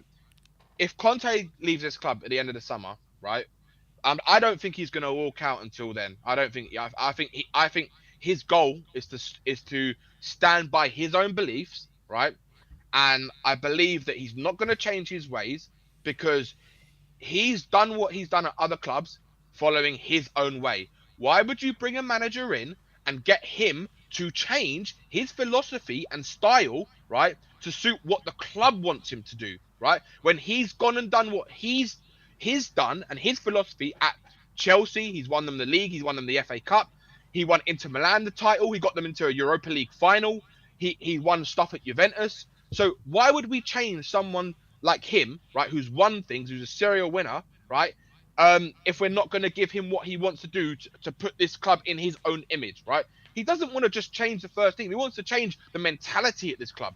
And the problem we've got at this club is that the mentality stems from the top. If that doesn't change, then literally, it's like I said, there's no point in having Conte. We might as well just get in Ryan Mason or someone like that, because someone who's going to follow Daniel Levy's orders, right? Because at the end of the day, when someone like Conte walks out, right, I guarantee you this, and this is what I want to ask the fan base, right? If Conte walks out, right, hypothetically, he walks out end of the season, Harry Kane turns around and goes, do you know what? It doesn't matter what manager's coming in now. I think I'm not going to have any chance of winning stuff here. I want to leave, right? If he then goes to a Man United, for example, right? To me, what that tells me and what that should tell the whole fan base, and this is the question I want to ask, is why would Harry Kane leave to go to a club like that, right? Because the board don't have the same ambition that he has, right? And he said this before many times. He said it in the Gary Neville interview. He said, I will stay at this club as long as they match my ambitions of what I want to try and achieve at this club, right? And if they don't do that and he leaves, that is the biggest telling that Daniel Levy does not want to back any manager to try and compete for trophies, right? I mean, we've seen it over the years. How many times has Daniel Levy made bad decisions, right? To some of the fan base who don't understand the whole situation and what goes on with the club, right? How do they not see what like that this man doesn't want to achieve trophies? He sacked Jose Mourinho 6 days before a final. How do people not still? They just want to forget that, right? He sacked the only man that's beaten Pep in a final, apart from obviously when Real Madrid, Chelsea Tuchel beat him 2 years ago for the Champions League, right? No one else had beaten him, right? And now people wanna forget that as well. So if Harry Kane walks out this club, right, that to me will then that will trickle down to players like Kulusevski, who, by the way, we haven't actually got on a permanent transfer yet.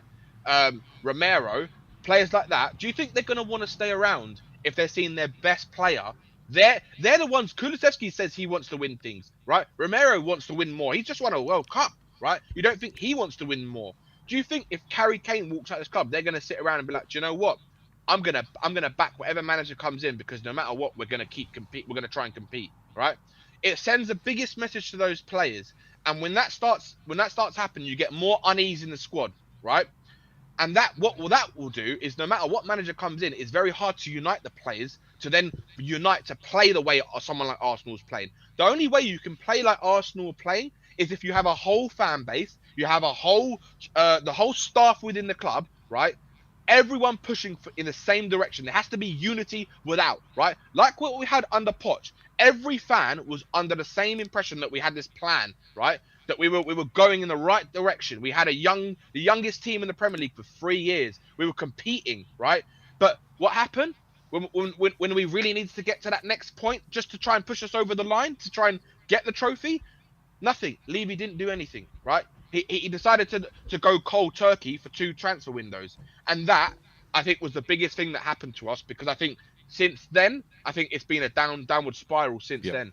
And I tell you one thing: if it does happen, and say we do get in a young manager who's not really a proven manager, we're going to be finishing around the 8th, 9th, 10th position, and it'll be interesting to see what fans say then. To be honest. All right, Danny. Fortunately, gone. What were you going to say? Yeah. No. I was going to say I just wanted to see what your kind of thoughts were on that.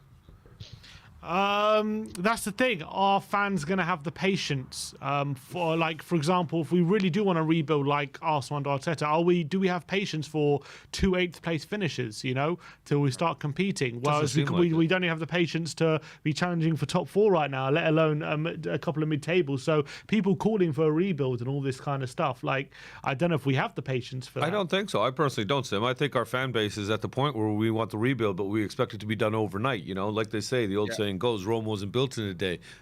Time has to be invested. Conte he's probably sick of saying it consistently, that it's going to take time. It's going to take time. It's going to take time. It's going to take a few transfer windows. But we have a game like this. We have a poor performance and we implode. And you know yesterday, one thing I saw about Kane, which would almost make me wonder that he's probably leaning towards leaving, and I wouldn't blame him at this point, is that anytime our wingbacks on either side, which is the way our system is supposed to play, were on the ball and starting to move up, you don't see players making a run into that box. Kane stands there on the back line and waits for them to come up first and then starts following. You know, in that system, you figure, okay, you're going to see him start making a move and then the ball getting up there first, then the players getting to the ball, not the players moving up and then you slowly kind of shifting forward with it. Even there was one point where I saw him taking a throw in, and Doherty came over to take it from him, and he just pushed him off, said, no, I'll throw the ball. He's almost burdening himself with thinking that I've got to do everything myself. And how long is it before you get frustrated Bobby, of carrying the entire load? He knows, right? Harry Kane's an intelligent person, right? He knows who's a good footballer and who's not a good footballer, right? He knows the players that he's playing with are not good enough to play at Spurs, and that's why I don't think he's going to take much more of it if someone like Conte walks out. I just feel that he's at that point now, and I think that he's at the age where he's got to start thinking, right, this is the chance I've got to try and get out of this club. His window's getting smaller. Yeah, I mean, look, he could stay after the summer. He could stay one more year and leave and go whoever he wants on a free transfer. So it's the ball is in a way it's in his court, right? Yeah. Of course it will hurt, right? But the thing is, this is what Levy has done. Levy has allowed this to happen, and this is why I want them out of this club, because we're never going to go anywhere under this ownership, the way they run the club on a footballing aspect, right? Because we all know financially, in terms of what they do to make money and generate revenue, second to none. It's amazing, right? Of course. And look, I just think that the fans need to look, like Sim said. I don't think we're going to have patience. I can't see the Tottenham fan base, right? And especially, this is what, before I go, I just want to say this, right?